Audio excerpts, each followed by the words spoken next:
Nacional.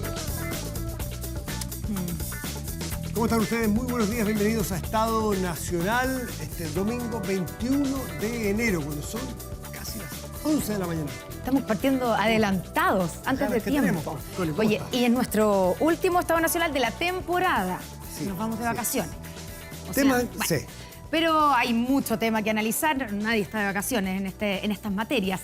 Con nosotros estará hoy día el ministro de Justicia, Luis Cordero, para hablar del crimen organizado, el hacinamiento en las cárceles y los últimos homicidios, 7 en las últimas horas. Así es, también hablaremos del futuro de las reformas de pensiones, que debiera llegarse a un acuerdo, al menos para ver si se vota en la Cámara de Diputados, y creo que ocurre ahí también. Semanas claves en materia de ISAPRE también. Exactamente, hablaremos del futuro de la ley corta. Esta semana se discute en la Comisión de Hacienda de la Cámara. Como pueden ver, muchísimos temas y no hay tiempo que perder. Aquí comienza Estado Nacional. Del Senado. En el Senado, muy buena. Gracias por la corrección, entonces. Presentamos de inmediatamente a nuestros panelistas, partiendo por el senador Juan Luis Castro, senador del Partido Socialista. Gracias, senador, por estar con nosotros y que nos hizo la corrección de que la ley corta de ISAPRE se ve en la Comisión de Hacienda del Senado. Exacto. Pensiones es en la Cámara de Diputados. Exacto. Saludamos al diputado Gonzalo Vinter, Convergencia Social. Gracias, diputado, por estar con nosotros. Muy buenos días, Connie. Muy buenos días. Y a este otro lado, la presidenta de Bópoli, Gloria Huth. Bienvenida y gracias por estar con nosotros. Muchas gracias. Y el diputado Guillermo Ramírez, diputado de la UDI. Gracias, diputado, por estar Muy con buenos nosotros. días, Connie. Gracias por la invitación. Partamos por las pensiones y la reforma de pensiones para ver, digamos, en qué estado están las cosas. La tabla de mortalidad ha vuelto al debate. No sé si en algún minuto alcanzó a estar, pero esta posibilidad de incluir, digamos, de reducir las expectativas de vida de las personas para, de alguna manera, con eso, aumentar las pensiones. Y esto resurge a partir de una propuesta del PPD. ¿Hay agua en la piscina para que esto sea parte de la reforma, Guillermo? A ver, nosotros hace aproximadamente un año presentamos a través del senador David Sandoval una propuesta parecida, que era acortar las tablas de mortalidad, inventemos, a 90 años, y la persona que viviera más de 90, entonces iba a tener un seguro de longevidad. Esa idea nosotros la presentamos, pero en su momento fue desechada porque es demasiado cara. En castellano, de los 6 puntos adicionales de cotización habría que destinar 4 o 5 a pagar un seguro de longevidad. Por lo tanto, todo el mundo consideró que era inviable. Entonces, eso mismo había dicho el gobierno en su minuto. Sí, lo dijo el gobierno y lo dijeron los expertos. Entonces, nosotros con nuestra propuesta dijimos, bueno, en realidad si eso es lo que cuesta, es inviable, pues hay cosas que se pueden hacer y cosas que no se pueden hacer. Pero luego resulta que esta semana, estábamos hablando con Gonzalo Vinter, no sabemos si fue al PPD o la DC, proponen esta idea y el gobierno, para lograr asegurar esos votos en la sala, dice, bueno, entonces esto fue el viernes. Sí. Y esto se vota en la sala el martes. Entonces, yo me quedé, ok, yo puedo estar de acuerdo con el fondo, pero ¿cómo el gobierno le dice cómo improvisa de esa manera el gobierno, diciéndole que bueno al PPD y a la ADC, en circunstancias de que hace un año habían dicho que era totalmente infinanciable? Entonces, acá lo que nosotros necesitamos es que el gobierno diga cómo se piensa hacer, cuánto cuesta, que acompañe un informe financiero. O sea, esto no es chacota, estamos hablando de miles de millones de dólares y en la Comisión de Hacienda tenemos que saber de dónde va a salir esa plata. ¿Y tendría que ser vía una indicación? Tendría que ser vía una indicación. Ahora, en la Comisión de Hacienda. Es que no van a alcanzar, no van a alcanzar a hacerlo en la Comisión de Hacienda, y si lo hacen en la sala, significaría que el proyecto vuelve a las comisiones y el gobierno no va a querer eso. Entonces, el gobierno se está comprometiendo a hacer algo en el Senado, pero algo que ni siquiera han visto si es viable, y eso al final demuestra la improvisación con la cual ellos han enfrentado este debate. Diputado Vinter, ¿cuál es su explicación? ¿Usted sabía de esto? O sea, sabía de esta discusión, pero igual hay que poner esto en contexto. Llevamos como país 10 años discutiendo esto. El gobierno, desde el día en que asume, dice: quiero presentar un proyecto, pero tengo que construir un proyecto que sea aprobable por una mayoría. Está durante cerca de 6 meses debatiendo con todos los actores antes de presentar el proyecto, para no presentar algo que se lo tiren por la cabeza en el momento en que entre en el buzón de la Cámara, ¿cierto? Luego de eso lo presenta, y a aquella presentación le preceden, o sea, le siguen 14 meses de debate parlamentario. ¿Ya? Entonces yo creo que hay que entender que tenemos un problema como país, que hay un desacuerdo general sobre esto, y el esfuerzo que tiene que lograr el gobierno para lograr una mayoría es un esfuerzo importante. De hecho, Connie, yo lo he dicho en este programa y lo repito, la fórmula a la que se está arribando dista muchísimo de lo que yo quisiera. O sea, el 3-3. Es que no es 3-3, es 13-3. ¿Ya? Ya. Son 13 para capitalización individual, 3 para el seguro social. Porque 3-3 suena como que fuera mitad-mitad, pero no es mitad-mitad. No, estamos hablando sobre 6% extra al otro ya. Está lejísimos de los programas de gobierno a los cuales yo he adscrito y por los que he votado, pero entendemos que para que se suman las pensiones de los chilenos ahora, y no el año 2070, como están proponiendo algunos, todos tenemos que concurrir a un acuerdo en donde haya aspectos que no nos gustan. Y eso es lo que para estaría construir esa tratando de mayoría, hacer el gobierno con se está viendo la viabilidad técnica para que este seguro de longevidad se haga cargo del problema que genera reducir la tasa de mortalidad. Yo creo que se va a alcanzar, que se va a lograr, pero lo que no nos podemos permitir es que se rechace la idea de legislar, cortar la discusión y espere, porque eso significaría algo que ya ha planteado la UDI en voz de su presidente, que es patear esto para otro gobierno. Y yo creo que los chilenos no merecen esto, que los chilenos no pueden esperar. Y además te agrego, Connie, que nosotros le aprobamos la PGU al presidente Piñera cuando ya estaba electo el presidente Boric. Ya estaba electo. No dijimos esperemos otro gobierno. Dijimos esto es urgente, no nos podemos restar. Ya, pero solo para entender bien, lo que está haciendo el gobierno es tratar de asegurar los votos de demócrata o de, digamos, de la democracia cristiana, de quienes hayan sido. Está construyendo una reforma de pensiones que concite una mayoría entre los representantes populares que están en el Parlamento. Ya. Gloria Hood, ¿qué le parece la inclusión de esta, si es que se llega a incluir, digamos, pero la idea de incluir esta fórmula para subir las pensiones? Yo creo que apunta al objetivo equivocado. ¿Por qué? Porque mantiene lo que estructuralmente es la razón por la cual nuestro sector va a votar en contra. Y es que se mantiene la estructura de un sistema de reparto, principalmente. Y lo que está haciendo con eso es intentar subir las pensiones de los jubilados actuales, lo cual todos compartimos, hay que subirlas, pero a costa de las pensiones de los jubilados futuros. Y nuestra responsabilidad es velar tanto por los jubilados actuales como por los jubilados futuros. A nadie le han dicho de los cotizantes actuales que se está poniendo en riesgo su jubilación futura para mejorar las pensiones ahora. Eso al menos habría que preguntarle a la gente si está dispuesta para eso, porque parte importante de su jubilación futura se está poniendo en riesgo sin ninguna certeza. Ya, o sea, pero entonces no cambia nada con... Perdón, sigue, no porque son ajustes que se han hecho como por los lados, pero que no apuntan al tema de fondo, que es que esto es un sistema de reparto, y el sistema de reparto no es viable por las proyecciones de población. El sistema de reparto habrá, digamos también correctamente, porque estamos hablando, o sea, tenemos 10% de capitalización individual actual, tendríamos 3 más, ¿cierto?, de capitalización individual. Vamos en eso estamos súper de acuerdo. Si realmente el 3% o el 2,1%. Hasta ese 3 estamos súper de acuerdo. Ya, pero hay un 3% pero hay otro que 3 iría a un sistema solidario. Que iría a un sistema... Eso no es un sistema de reparto. Sí, es un sistema de reparto, no es, lo llaman solidario, pero termina siendo un componente de reparto que afecta principalmente a los cotizantes actuales en sus pensiones futuras. Pero entonces, esto tiene que cerrar por todos lados, tiene que cerrar por la situación actual y también ser viable en el futuro. ¿Qué es lo que pasó con el sistema? Y aquí ustedes mismos lo dijeron, esto se fue pateando en el tiempo, es cierto.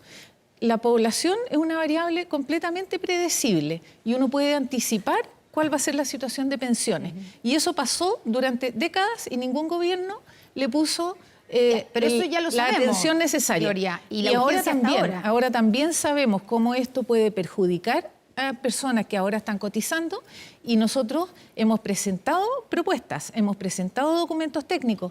Ninguna de esas propuestas se ha analizado en profundidad en contraste con lo que el gobierno está proponiendo. A nosotros nos han invitado a reuniones, hemos ido a todas las reuniones que nos han invitado, pero nunca ha habido una instancia en que nuestro planteamiento técnico se considere seriamente. Démosle la palabra al senador Juan Luis Castro, pero el gobierno en todo caso ha cedido al menos en la pero división, en los lados. Pero en el 3-3, como dice el diputado Winter, está muy lejos de la propuesta inicial del gobierno. O sea, ha cedido el gobierno en alguna parte. Senador. Pero precisemos bien, pongamos las cosas bien en su lugar, porque ocurre que estamos a punto en la Cámara de Diputados de que ocurra por fin el fenómeno de tener el avance en la reforma de pensiones después de 1 año y medio en la Cámara, en esta legislatura, y 10 años en total.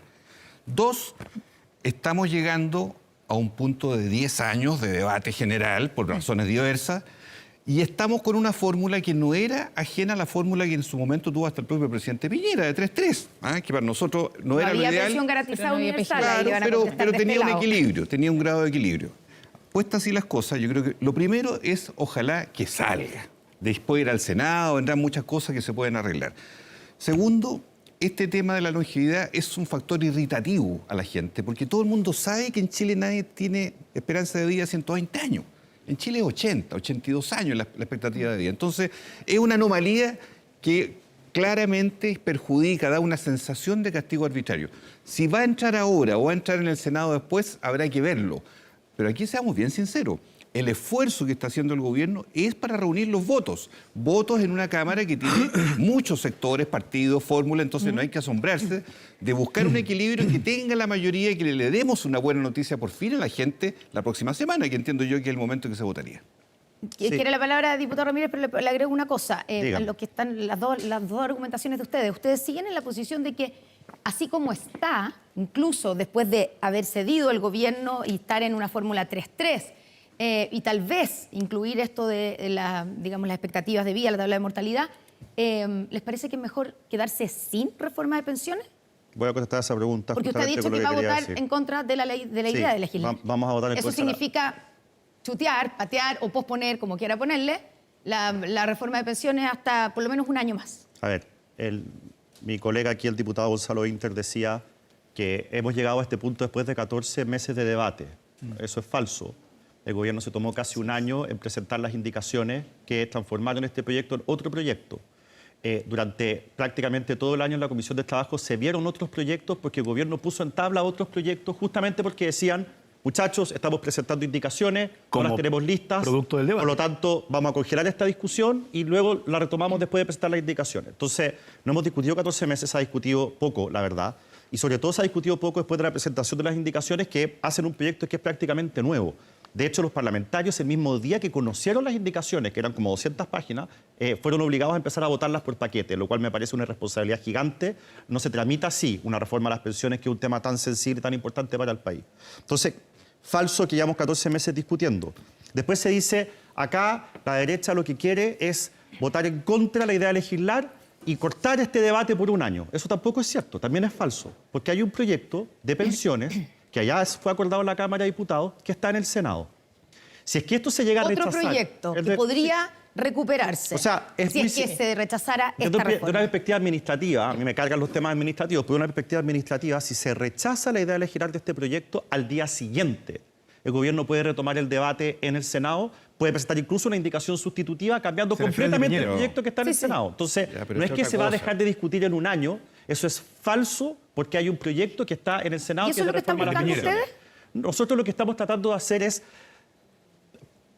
hacer lo que hemos dicho que vamos a hacer si es que el gobierno insiste con la lógica del reparto. Y acá voy a la tercera falsedad de lo que dijo Gonzalo Winter. Gonzalo Winter dijo, el presidente de la UDI, Javier Macaya, ha dicho que dejemos esto para otro gobierno. Falso. El presidente de la UDI lo que ha dicho es, tenemos un montón de cosas en las que estamos de acuerdo. Forma en que las AFPs cobran las comisiones, régimen de inversión, fondos generacionales en vez de multifondos. Estamos de acuerdo con aumentar la PGU, hacerla universal. Ahora estamos hablando de los temas de las tablas de mortalidad. Estamos dispuestos a discutirlo y a llegar a un acuerdo en esa materia, porque a nosotros también nos parece urgente. Estamos de acuerdo en que hay ciertos puntos que tienen que ir a cuentas individuales. Entonces, lo que ha hecho el presidente Macaya es muy distinto a lo que según Gonzalo Winter dijo. Él ha dicho, avancemos en todas estas cosas en las que estamos de acuerdo, que son 10 o son 15, que son relevantes, y aquellas cosas en las que no estamos de acuerdo, dejémoslo para discutirlo en un próximo gobierno. Eso es muy distinto a lo que afirma Gonzalo Winter que dijo Macaya, que es que no lo discutamos, veámoslo después. Es muy distinto. Acá, los que han puesto en peligro, Connie, la posibilidad de que haya una reforma a las pensiones no somos nosotros, es el gobierno, que por ir por todo se puede quedar con nada. No, pero ya no está yendo por todo. Pues iba en el caso concreto de la gran discusión de la distribución de la cotización adicional.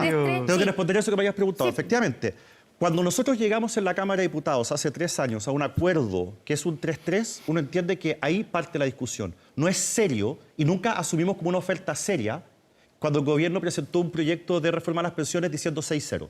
No es serio, y el gobierno sabe que no es serio y ni siquiera estuvimos dispuestos a conversar. Por eso dijimos, oiga, ¿Sabe qué? Estuvimos 1 año y medio, 2 años en la Cámara de Diputados discutiendo este tema, llegamos a un acuerdo en el 3-3 y usted me presenta un 6-0. Para empezar a conversar en serio, parta por un 3-3. Y Connie, Pero tristemente... ustedes también partieron con un 0-6. Pero era el inicio efectivo de la conversación. No han salido de ahí, de hecho. Hoy día estamos partiendo desde una base que ya habíamos acordado en la Cámara de Diputados hace muy poco.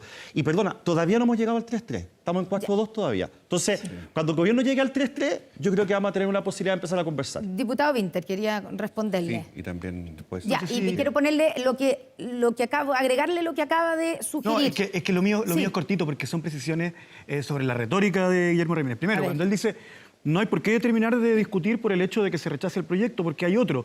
Lo que está diciendo es, solamente estamos dispuestos a discutir el del presidente Piñera, que era el presidente que apoyábamos nosotros. Es decir, se están retrotrayendo a desconocer el hecho de que ahora hay otro gobierno. Por lo tanto, están diciendo, con este gobierno no vamos a dialogar, solamente vamos a dialogar respecto al proyecto que presentamos nosotros. Que, por cierto, no incluye algo que es muy importante para nosotros, que es el aumento de la PGU y la separación de la industria, que para mí es lo fundamental. Por lo tanto, no está haciendo nada. Y en segundo lugar... Por lo tanto, para ustedes no es una solución. Y en segundo lugar, no, para nada. Y en segundo lugar está diciendo, estamos de acuerdo en muchas cosas, en cerca de 10 puntos, que eso es lo que dice Macaya, y hace la enumeración, y la gente puede retroceder, los que tienen estos televisores modernos, y solo enumera aquellas cosas que a ellos les gustan y en las cuales nosotros hemos cedido. Obviamente que eso no es un acuerdo. Todas las cosas que mencioné son ideas del proyecto original, cuando uno cede algo en un debate, es un acuerdo en cuanto el otro cede lo otro. Gonzalo, si tú sacas todo lo que tú podrías ceder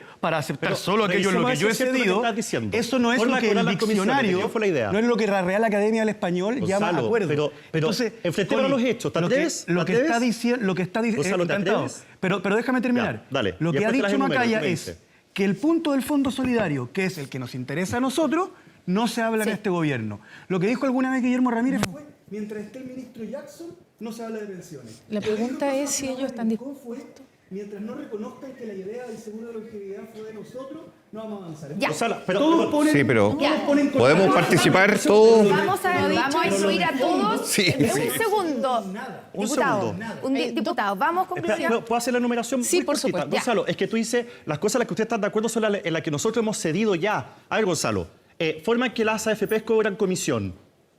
¿Ustedes se dieron en eso o fue una idea del proyecto original del gobierno? Fue una idea original del gobierno. Régimen de inversión. ¿Es una idea nuestra que ustedes se dieron o es una idea del gobierno? Es una idea del gobierno. Fondos generacionales. Nosotros nos oponíamos a eso al principio para acabar con los multifondos. ¿Ustedes se dieron para los fondos generacionales? No, nosotros hicimos los fondos generacionales. Estamos diciendo que, bueno, la PGU universal, si me queréis regalar esa idea, regálamela, pero creo que es una idea del gobierno y estamos de acuerdo. Aumento la PGU, ¿me la quieres regalar o es una idea? Entonces, no digas que aquellas cosas que yo enumeré y que estoy diciendo que estamos de acuerdo son cosas en las que ustedes previamente se dieron. Son ideas que ustedes han presentado y nosotros hemos dicho, mire, de todas las ideas estamos de acuerdo en que hoy día es domingo. En estas 15 estamos de acuerdo, en estas 2 no. No te escandalices porque no estoy de acuerdo en todo contigo. Connie, También estamos de acuerdo en que hoy día es domingo, pero eso no es para celebrar porque no es lo que nos tiene complicado. ¿Podemos ¿Se podrá? Ya, senador Castro, después Gloria. Sí, yo entiendo que está muy caliente el debate en la Cámara porque se vota ahí. es obvio, Pero ya está. yo también les pido que no. Pero después va a llegar todo el conjunto. al Senado. 2 aspectos quiero enfatizar.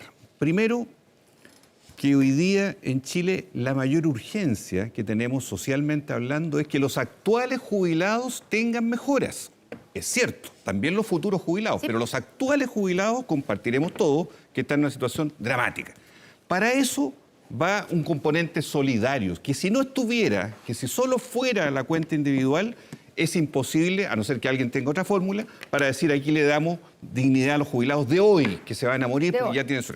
Vale, lo que está diciendo, lo que decía Gloria Hood, se lo sumo a eso, que dice, claro, pero se le está subiendo la pensión de hoy a cargo de los pensionados del futuro, que van a verse afectados. Pero, que nadie le asegura su pensión. Aquí tiene que el Estado tener, y todos, como agentes políticos que somos, todos los que estamos aquí en esta mesa, decir, bueno, entonces ¿de dónde sacamos el dinero? Porque por algo llevamos todo el tiempo discutiendo esto, buscando fórmulas diversas. Y quiero decir algo respecto al reparto, Gloria, que yo no lo puedo mirar con desdén, porque si hoy día todo el sistema de reparto sí está en las Fuerzas Armadas. Sí, pues, ahí está el sistema de reparto, que se ha dicho, a lo mejor se podrá tocar o no, las Fuerzas Armadas lo defienden, pero es un sistema que existe en Chile para muchos cientos de miles de personas. Y en este caso, es solidaridad. No es un diseño sistémico de reparto porque es un componente necesario, a mi juicio obligatorio, para mejorar a los actuales jubilados. Ahora, ¿qué le responde a la asociación de AFP que dicen que debe haber solidaridad, pero no debe ser financiada con el ahorro individual de los afiliados, sino que con impuestos generales? ¿Cómo nos hacemos cargo de jubilados que son sector pasivo antes? O sea, no cotizan, no trabajan. O sea, tiene que tener el Estado una respuesta para ellos. Entonces, aquí en Chile todo el mundo sabe y piensa que si yo tengo 45 años y soy hombre, en 20 años más me va a llegar la hora. Y eso tiene un sentido, por algo cotizo. Y sé que cuando llegue el momento, hoy día tengo una tasa de reemplazo bajísima. Tercio, por ahí, más o menos, o un poquito más, pero débil. Nadie quiere jubilar teniendo la edad porque la platita no le llega. Entonces, ese aspecto es clave resolverlo como sea en la ley que ojalá esté resuelta este año, como sea también en el Congreso, porque esto no resiste más. Ya, pero ¿podría ser con impuestos generales? Usted dice como sea. No, yo creo que la fórmula planteada es la fórmula más razonable después de tanto tiempo. Gloria Hood. Sí, yo creo que aquí la lógica del diálogo que se ha dado refleja, especialmente el diputado Winter, ha puesto en palabras de Guillermo Ramírez cosas que él no dijo. Eso nos ha pasado en casi todas las discusiones. Y a eso apelo yo, a que la discusión sea sobre los datos objetivos, sobre los hechos, sobre las propuestas y no sobre intenciones, porque aquí todos queremos que las pensiones suban y queremos que el sistema sea sostenible en el tiempo. Lo otro es que efectivamente no se corta la discusión si es que esto no ocurre ahora, y la pregunta es si el oficialismo está dispuesto a discutir este proyecto independientemente de quién lo haya presentado, el que está en el Senado, porque es un camino también para poder llegar a acuerdos con actores distintos y tal vez eso ayude, pero creo que es muy importante tomar en cuenta la viabilidad futura del sistema. Aquí después nadie se hace responsable si el sistema no cuadra y es distinto un sistema institucional donde está acotado la cantidad de gente que aporta y la cantidad que recibe a un sistema de reparto en la población, en que todos sabemos que la cantidad de gente que envejece y jubila va a crecer más rápido que aquellos que aportan. Entonces eso es lo que hace el desbalance en el futuro y si a eso le agregamos además que no se asegura el 100% de la pensión futura a los actuales cotizantes, entonces el riesgo que le estamos poniendo a las personas que ahora están empezando a ahorrar es muy grande y eso no está resuelto. Si eso se resolviera, tal vez la conversación podría tener un camino más abierto. Así como está, Evópoli también está por rechazar la idea de legislar, o sea, ni siquiera abrirse a la discusión.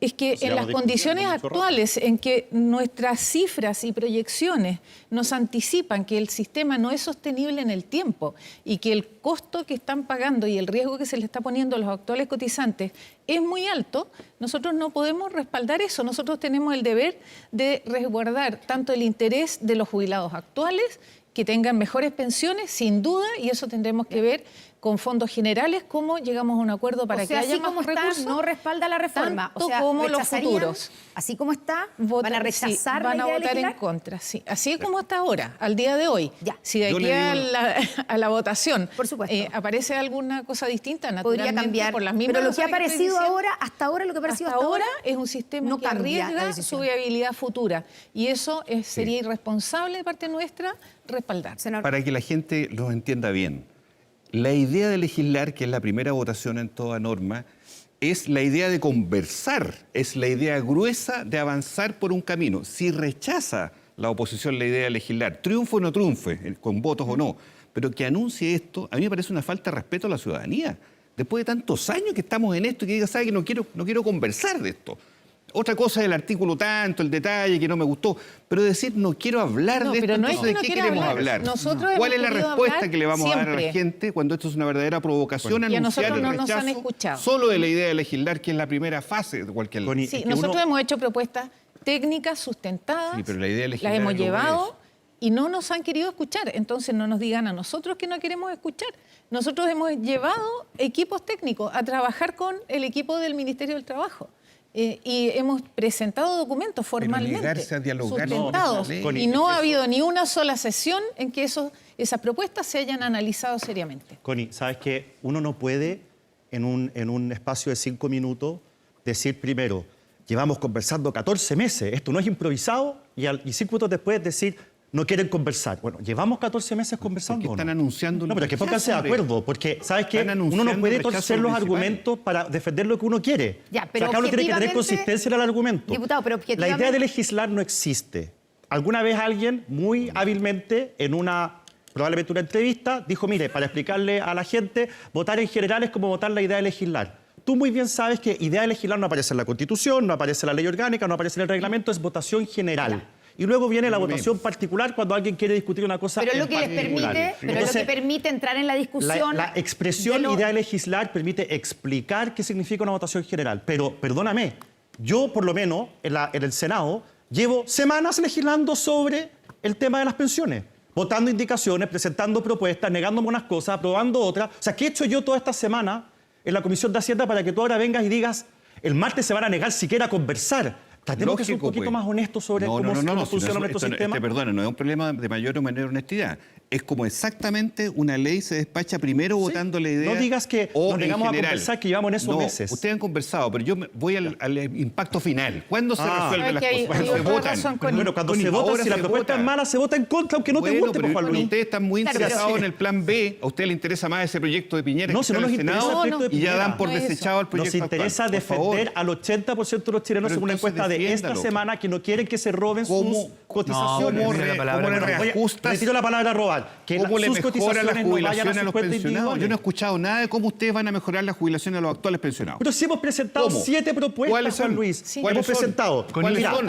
Hemos presentado. Primero, la del seguro legislar al que me refería hace un rato, David Sandoval. Hemos hablado sobre las ganancias del litio, que hay diputados del Frente Amplio que están de acuerdo. Hemos hablado sobre aumentar la PGU. La gente quizás no sabe, pero este famoso fondo solidario que está proponiendo el gobierno tiene un montón de letras chicas.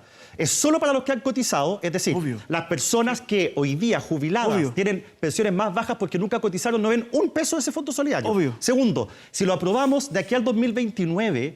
todos los chilenos que estamos trabajando vamos a aportar a ese fondo de la cotización adicional, no vamos a ver un solo peso, nadie nos va a compensar y nadie nos va a compensar por las rentas perdidas. Segunda letra chica, si usted el día de mañana cotizó 30 años y por lo tanto le corresponden esas 3 UF del Fondo Solidario, no las va a recibir si con su parte autofinanciada ya tiene 3 UF. No las va a recibir. O sea, se las van a descontar por el hecho de que usted se lo puede autofinanciar. Entonces, está lleno de letra chica, es insostenible en el tiempo, es injusto porque los formales le terminan pagando a los informales que podrían ganar incluso más plata. Los chilenos no lo quieren, los expertos no lo recomiendan, los países de la OECD van hacia el otro lado. Hemos argumentado con un montón de papers, de informes, de propuestas, pero al frente se dice no quieren conversar. No quieren legislar. Ese es todo el argumento. Perdón, Connie, todo lo que ha dicho él, que es muy válido en sus propuestas, pero eso no justifica rechazar en general la idea de legislar o de conversar el tema. Eso me parece a mí lo más delicado. Diputado. A ver, yo entiendo y creo que tiene un punto Guillermo y Gloria respecto de que si un parlamentario está en desacuerdo con el fondo, con el corazón de un proyecto de ley, le corresponde votar en contra en general, ¿ya? Y eso no es, yo no lo considero una inmoralidad, ¿ya? ¿Cuál es la acusación que nosotros hacemos? No es que ustedes estén, digamos, no cumpliendo con su trabajo, que es legislar. Ese no es el punto. Lo que yo planteo es que la derecha no ha cedido en nada respecto a su posición original, que es sumamente ideológica, sumamente anómala respecto al mundo en la construcción de un sistema de pensiones que tenga distintas patitas. Y con eso me cuelgo del último que se dijo. Guillermo Ramírez planteó que era letra chica que este seguro social, que es el punto, el meollo del asunto, aquello es lo que estamos en desacuerdo, ¿no?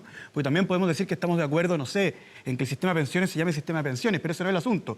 Planteó Guillermo Ramírez que tiene letra chica porque quienes no cotizaron nunca no reciben ni un peso del seguro social. Efectivamente, justamente por eso no es meterle la mano a los cotizantes, porque solamente los que aportaron van a recibir. ¿Cuál es el problema, Connie? Que ese sistema tiene un montón de cosas buenas y un montón de cosas malas. El sistema de la PGU, que es donde toda la sociedad le aporta a los que menos tienen, tiene un montón de cosas buenas y un montón de cosas malas, porque hay algunos que aportan y no reciben. Exacto. Y la capitalización individual tiene un montón de cosas buenas y un montón de cosas malas. ¿De qué se trata todo esto? De generar un sistema de pensiones que esté compuesto de las 3 patitas, justamente para que el sistema de pensiones no tenga los vicios de cada uno exagerados. Aún aprobándose lo que hizo el gobierno, o sea, la propuesta del gobierno, seguiríamos teniendo un proyecto de capitalización, o sea, un sistema de capitalización individual mayoritariamente Déjeme hacerle una y pregunta, minoritariamente con un seguro social. Dos preguntas quiero hacerle. Uno, que esto de rechazar la idea de legislar o digamos, el proyecto en general, ¿lo han hecho en el pasado también? Sí, claro. Usted también, el Obvio. caso del entonces diputado Boric, rechazó la idea de legislar Obvio. del proyecto de Piñera. Sí, O sea, pero un fortalecimiento de la AFP, a mi ya, juicio. pero digamos, Que es... No, pues, es algo eso que lo han juicio de usado valor. todos los No, sectores. por supuesto, Es que un yo no juicio de estoy valor. declarando inmoral rechazar la idea de legislar cuando se está en contra del corazón de un proyecto. Eso no es un problema. Quiero preguntarle Mi otra cosa. problema es que no hemos logrado que salgan de la trinchera ideológica para encontrar un sistema de pensiones Ya, porque que a mí me guste una parte Ya, y me pero lo moleste que otra, dice- y que a ti te guste una parte Lo que dice, una y a de mí las me cosas que moleste dice otra. el diputado Ramírez Y sí es que creo que técnicamente están tiene pateando- problemas. Y yo quiero preguntarle, por ejemplo... Sí, espera, Connie, súper importante. Sí creo que están pateando la discusión para otro gobierno. Y eso sí se encuentra en las palabras de Macaya cuando dice, aprobemos el 3% de capitalización individual, que es lo que a mí no me gusta, y la otra parte, que es la que a mí me interesa, que es el seguro social, queda para otro gobierno. O sea, todo lo que a mí me interesa queda para otro gobierno. Déjeme Veamos qué preguntarle- cosas podemos votar al y no tiro es que también te mentira, agraden a Connie, ti. y no es mentira, Connie, que alguna vez dijeron que mientras estaba el ministro Jackson no hablaban. Y no es mentira que Guillermo Ramírez me dijeron que en la comisión dijo esto lo vamos a dejar para otro gobierno, y ahora en Estado Nacional dijo recuperemos lo de Piñera, o sea, lo que se presentó en otro gobierno. Por lo tanto, Diputado. evidentemente que están diciendo, que están decidiendo que el problema no se resuelva ahora, siendo que el seguro social es lo importante porque es de toda esta parte. Ya. Es lo único que permite subir las pensiones ahora No es lo y no el único que permite 2070. subir las pensiones ahora. La PGU también te permite subir las pensiones ahora y de todos, no de algunos. Ya, quiero preguntar una cosa. Sobre esta Bueno, ¿hagamos una letra... reforma tributaria? Tampoco. Sobre esta Bueno, letra chica. Pero dime cuánto cuesta y conversemos. ¿Cómo si el ministro Marcel va toda la semana a explicar cuánto cuesta? No, pues. El aumento de la PGU. No, decimos. no, ¿Eso es lo que verdad está que no. diciendo? Sí, ¿cuánto, Porque de cuánto hecho, cuesta? No, ¿cuánto el cuesta aumento en de la términos PGU, tributarios? Es decir, Sí. El aumento de la PGU venía en el proyecto atado a la reforma tributaria. Porque, Gonzalo, no a la de pensiones. bueno, Ojo. lamentablemente, y es bueno que la gente lo sepa, con las nuevas indicaciones que presentó el gobierno en el proyecto de pensiones, sacan la PGU del proyecto de pensiones y lo meten en el de pacto fiscal, porque dicen, se aumentará a 250.000 si es que se produce tal Sí. cosa en el pacto fiscal y por lo tanto al final... Pero es que hay que financiarlo, Pero la hay que plata tiene, financiarlo de alguna la manera, plata no, diputado, no cae del cielo. po. No, pero lo toman como rehén. po. La En vez plata de- tiene que Pero salir de alguna alguna parte. manera hay que financiarlo. Si es un gasto Sí, permanente, de hay acuerdo. que tener De acuerdo que hay que financiarlo. financiarlo y nosotros siempre Sí. hemos dicho que estas cosas hay que discutirlas juntas, pero más allá de eso, de lo que estamos hablando, es de que el gobierno no solamente en materia de PGU y cómo lo financia, está dejando esto como para más adelante, sino que yo quiero saber le llamas cómo vamos a secuestro a la financiar... responsabilidad fiscal. Yo quiero saber cómo vamos a financiar todas aquellas cosas a las que el gobierno se ha comprometido con sus parlamentarios para, en la última ¿Se semana, les para propuso sacar una esto reforma adelante. tributaria? Interesante, Connie, que No. esto ¿Se nadie les propuso habla. un seguro social? No. ¿Se les propuso... Gonzalo Vinter le dice a estas personas de esta mesa, oiga, ustedes no quieren votar a favor de la idea de legislar, ustedes no han cedido nada. Yo simplemente, abriendo el diario, me doy cuenta de que hubo que cederle cosas a la DC, porque querían votar en contra también, Sí, al pues. PPD, porque querían votar en contra también, al Todos han PDG, porque cedido. querían votar en contra pero también. ustedes quieren Entonces, todos han parece que el cedido. problema no somos nosotros, Todos han parece cedido. que el problema es el Todos han proyecto de cedido. gobierno. Ya, todo. Tal cual. Quiero Quieren todo lo preguntarle individual. de la Todos han letra cedido chica. un poco Quiero menos preguntarle ustedes. a este lado de lo que se acusa como letra chica. El 3% que iría, el del proyecto que está, a capitalización individual, no es todo en la práctica a la cuenta individual, porque sería un 2,1, porque hay un 0,9% que va a un fondo intrageneracional. Pero yo entiendo que ustedes no están en desacuerdo con No, eso. estoy ¿sí? preguntando para que sinceremos las cosas, porque cuando se dice 3% a la cuenta individual no es así. Sí, es la famosa solidaridad intrageneracional. Que no existe en el proyecto. Pero eso igual es parte de la capitalización individual, Connie. Que no existe en el proyecto porque si tú financias lo que te correspondería por seguro social con tus propias cotizaciones, no te pagan la solidaridad y por lo tanto no hay solidaridad ni intrageneracional ni intergeneracional, al final te rascas Ya, pero igual esa con tus no es la propias pregunta de la Connie en este caso. No, pero es que lo que pasa No, es claro, que si yo respondo la pregunta que yo quiero que me hagan... No, lo que pasa Sí, es que pero Connie sale está súper hablando fluida. de la letra chica Yo sé. respecto al 3%, yo te estoy contando en qué consiste la letra chica el 3%. Ya, que yo- tú lo sabes, Connie. pero es bueno que te hagas cargo de Ya, eso. yo quiero Senador. poner un poquito la pelota Sí. al piso en lo siguiente, porque de pronto los telespectadores pueden pensar de que la ley queda resuelta con el detalle aquí que le falta el segundo trámite Sí. y después va a haber comisión El detalle. mixta, qué sé yo. Ya. ¿Cuál es la urgencia? Que se dé este primer paso. Eso es lo que un poco la mayoría de la gente dice, pues, ¿hasta cuándo? ¿Por qué no sacamos esto de una vez por todas? Veamos los detalles después, pero saquémoslo con un componente colectivo mínimo para ayudar a los actuales jubilados.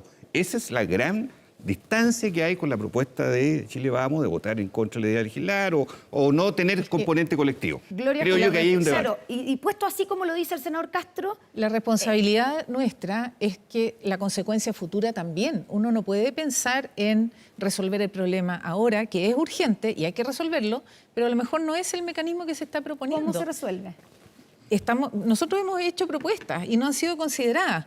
¿Por qué nosotros tenemos problemas también para aprobar? Porque en toda esta supuesta discusión, que no ha sido una discusión, nos han presentado muchas veces las cosas que ya están decididas.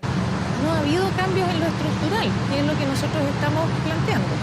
Ya, pero ¿usted considera así y coincide con el senador Castro que es urgente subir las pensiones de los actuales jubilados? Ningún problema. Eso es algo en que estamos todos de acuerdo y nosotros también le hemos hecho propuesta al propio ministro Marcel. Le llevamos en julio del año pasado un documento con algo así como 17 puntos para mejorar la recaudación, hacer más ágil todo el trámite del uso de los fondos fiscales, precisamente para generar más recursos, mejorar la PGU y tener componente solidario. Eso está también enganchado con la reforma de pensiones. Lo que nosotros vemos es que en todo este proceso no ha habido una disposición a discutir lo más esencial, que es este concepto del sistema de reparto, el rol del Estado, y nosotros no estamos legislando, o nuestros parlamentarios, por interés nuestro o de los partidos o ideológicos, es porque las personas tienen que tener claridad sobre su jubilación ahora y su jubilación futura. ¿Por qué el gobierno, por ejemplo, no le dice con claridad a los cotizantes actuales cómo quedan en el futuro si se aprueba este proyecto? ¿Cómo se afecta? ¿Qué componente de lo que están cotizando ahora tienen certeza que lo van a recibir cuando jubilen? ¿Y qué componente se va a riesgo? Porque ese componente de riesgo es el que están aportando ahora para mejorar las jubilaciones de quienes necesitan una mejora. Si eso nadie lo discute, que son los jubilados actuales. Ya, pero usted dice que con el ese sistema como mensaje está, no se les está entregando. Como usted dice que con el sistema como está, de nuevo, con el proyecto actual que conocemos, los futuros pensionados ¿no se les va a mejorar la pensión? No. No, porque un componente, una parte de lo que ellos están aportando ahora, lo van a recibir. Y otra parte se los están poniendo a riesgo. No hay certeza de que lo vayan a recibir cuando jubilen. Y esa es responsabilidad nuestra, resguardarlo también. No podemos tirar a riesgo las pensiones futuras de quienes están haciendo el tremendo esfuerzo de ahorro ahora para jubilar mejor. Pero en el fondo le van a subir, porque igual va a haber un 3% mayor de capitalización. Pero individual. alrededor de 30% de su pensión futura queda a riesgo. Y eso es algo que nosotros también tenemos que resguardar. Si esto no es un interés de partidos, esto es un interés de cotizantes. Y los cotizantes actuales van a riesgo con su pensión futura. Eso es lo que no hemos podido resolver. ¿Qué responde a eso? ¿Usted reconoce eso? No, de las mismas palabras de Gloria, yo desprendo que las pensiones de los actuales jubilados van a subir en la medida en que haya un seguro social. Justamente porque ese seguro social, según los últimos cálculos, 87% de los cotizantes le llegaría más de lo que pusieron. Pero además tiene otro factor que se empieza a expresar, 87%. cerca de 87 el último cálculo que entregaron. Cerca de... pero, Connie, lo relevante es que además aquí hay un factor súper importante, que es que determinadas personas tienen un determinado nivel de ingreso, pero no lo tienen toda la vida. Porque la gente tiene lagunas, tiene momentos en que pierde el trabajo, tiene momentos en que le va peor, sobre todo quienes no tienen un trabajo estable con un sueldo, que son muchísimas personas en Chile. Y a esas personas no van a tener el impacto que hoy día tienen las lagunas, justamente porque este seguro social le va de alguna forma prestando plata, claro, pero cuando ellos no la pueden poner. Ese seguro social, para financiar ese seguro social va a significar lo que dice, lo que sostiene Gloria Hood, es que lo van a, en parte será financiado por personas que hoy día están trabajando y que el día de mañana van a tener que jubilarse, claro, y se van a jubilar con menos. Pero la pensión futura tiene un sistema hiperreglado en donde la gente adquiere su derecho a pensión. Pero hagamos las cuentas, que en el caso de este seguro social, los números y las proyecciones. Y le quiero plantear algo súper importante a la gente. Esto de un seguro social que sí reconoce la individualidad porque pone un mínimo, porque es solo para el cotizante, que reconoce los años cotizados, etcétera, y que se complementa con la capitalización individual, no es como una locura que se me ocurrió a mí y a Juan Castro el día de hoy. Existe en la mayoría de los países del OCDE, de hecho lo reconoce Guillermo Ramírez cuando él dice que los países del OCDE están volviendo de esto, pero no es como un sistema que vamos a ver cómo funciona. Porque ha funcionado en muchos países del mundo. No ha funcionado, por eso están renunciando a ese justamente. sistema. Sí, pero no me digan que la gente... No, Pero no están renunciando, están incluyendo. pero que no te guste... Están que no, deshaciendo. pero espera, Están Guillermo, Están transitando. concédeme una En vez de cosa. hacerlo de golpe, lo van haciendo gradualmente para quedarse con cero reparto. Esa es la lógica de los países de la Pero- OCDE. Porque lo que pasa es que concédeme la una proyección cosa, de es que esto población no es reparto. no Un seguro permite social no es sostener reparto. eso. Aclaremos ese punto que es muy importante. Gonzalo dice no es reparto. ¿Qué es lo opuesto a reparto? Ahorro. Ahorro Acá hay personal, dos formas. ahorro individual. O colectivo. ahorro Pero colectivo. ahorro Yo estoy en desacuerdo es con esa distinto a reparto. taxonomía. Sí. Todos los expertos han dicho, estoy hablando de la Comisión Bravo, estoy hablando de la comisión que presidió el ministro Marcel en su momento, todas han dicho que el gran problema de Chile y sus pensiones es que se ahorra poco, porque la tasa es baja, porque hay ¿En muchas eso estamos de lagunas, acuerdo? porque se jubila muy temprano. En eso estamos de Entonces, acuerdo. ¿cuál es la respuesta del gobierno ante ese punto que es el más clave de todos los informes? Propone reparto. El reparto es lo contrario al ahorro porque agarra la plata y la reparte en vez de ahorrarla. Y por lo tanto lo que estamos haciendo es No es así. mejorándole la pensión a algunas personas hoy día contra peores pensiones para todos los chilenos mañana. No es cierto. Y ese es el problema del reparto en todo el mundo y por eso todo Pero el mundo ¿cómo ha estado hace ese cálculo? rechazando, Está ha estado roto tu calculadora. transitando del reparto a la capitalización individual. Nosotros hemos propuesto lo siguiente, mira las cosas que se ha opuesto el gobierno. ¿Por qué no creamos una institucionalidad, ya que el gobierno no quiere subir porque es muy impopular la edad de jubilación? Una institucionalidad que se preocupe de ir corrigiendo la edad de jubilación de acuerdo a la expectativa de vida. Con criterios, no puede subir más de 3 meses la edad de jubilación cada vez que usted emite un informe anual, una serie de cosas para que no sea traumático. Esa misma institución que vaya fijando el nivel de cotización de acuerdo a las tasas de interés que hay en el mercado y la tasa de reemplazo a la que queremos llegar. Que vayan fijando, bueno, en fin, que mantengamos indexado un montón de cosas que no son ideológicas, que son técnicas para mantener una tasa de reemplazo en la que nos pongamos de acuerdo ustedes y nosotros. Pero nada de esas cosas tiene resonancia en el gobierno. La respuesta del gobierno a todo es reparto. Subamos la PGU, no, reparto. Usemos la plata del litio, no, reparto. Veamos cómo los actuales cotizantes pueden hacer un préstamo y que después se los devuelvan. No, reparto. Entonces, no nos digan a nosotros que somos los que estamos ¿Cómo va a cerrados y decir que que- somos los que no yo- cedemos, a ver. porque hemos buscado fórmulas y el gobierno está Quiero hacer un punto totalmente cerrado. aclaratorio aquí porque quiero poner un parangón. A ver. Con la cotización del 7% de FONASA, ¿qué se hace? ¿Qué se hace? Se hacen cobertura de atención de las personas, se financian los hospitales y consultorios y se financian las licencias médicas de la gente. ¿Qué es eso? ¿Es reparto? Y no se ¿Qué pierde es? la plata. ¿Qué No, es? pero es que no no, existe la palabra no. reparto No, en no, no, salud. no, no, no. Con la Ya, ¿y misma por qué no hablamos de cotización. reparto en vivienda? Es absurdo lo que estás diciendo. Y hablemos de Porque la nosotros palabra. tampoco le llamamos reparto al seguro Porque social. luego se permite, reporta ese termine. fondo. Yo soy bien Eso. respetuoso. Que termine. Yo lo respeto. Ya. Yo lo respeto hablar. Permítanme Ya. hablar. Porque el 7% Lo que de las quiero personas- decir es que hablar pecaminosamente del reparto, es un decir que esto es un izquierdismo, un ideologismo, una cosa estatista, añeja, es falso.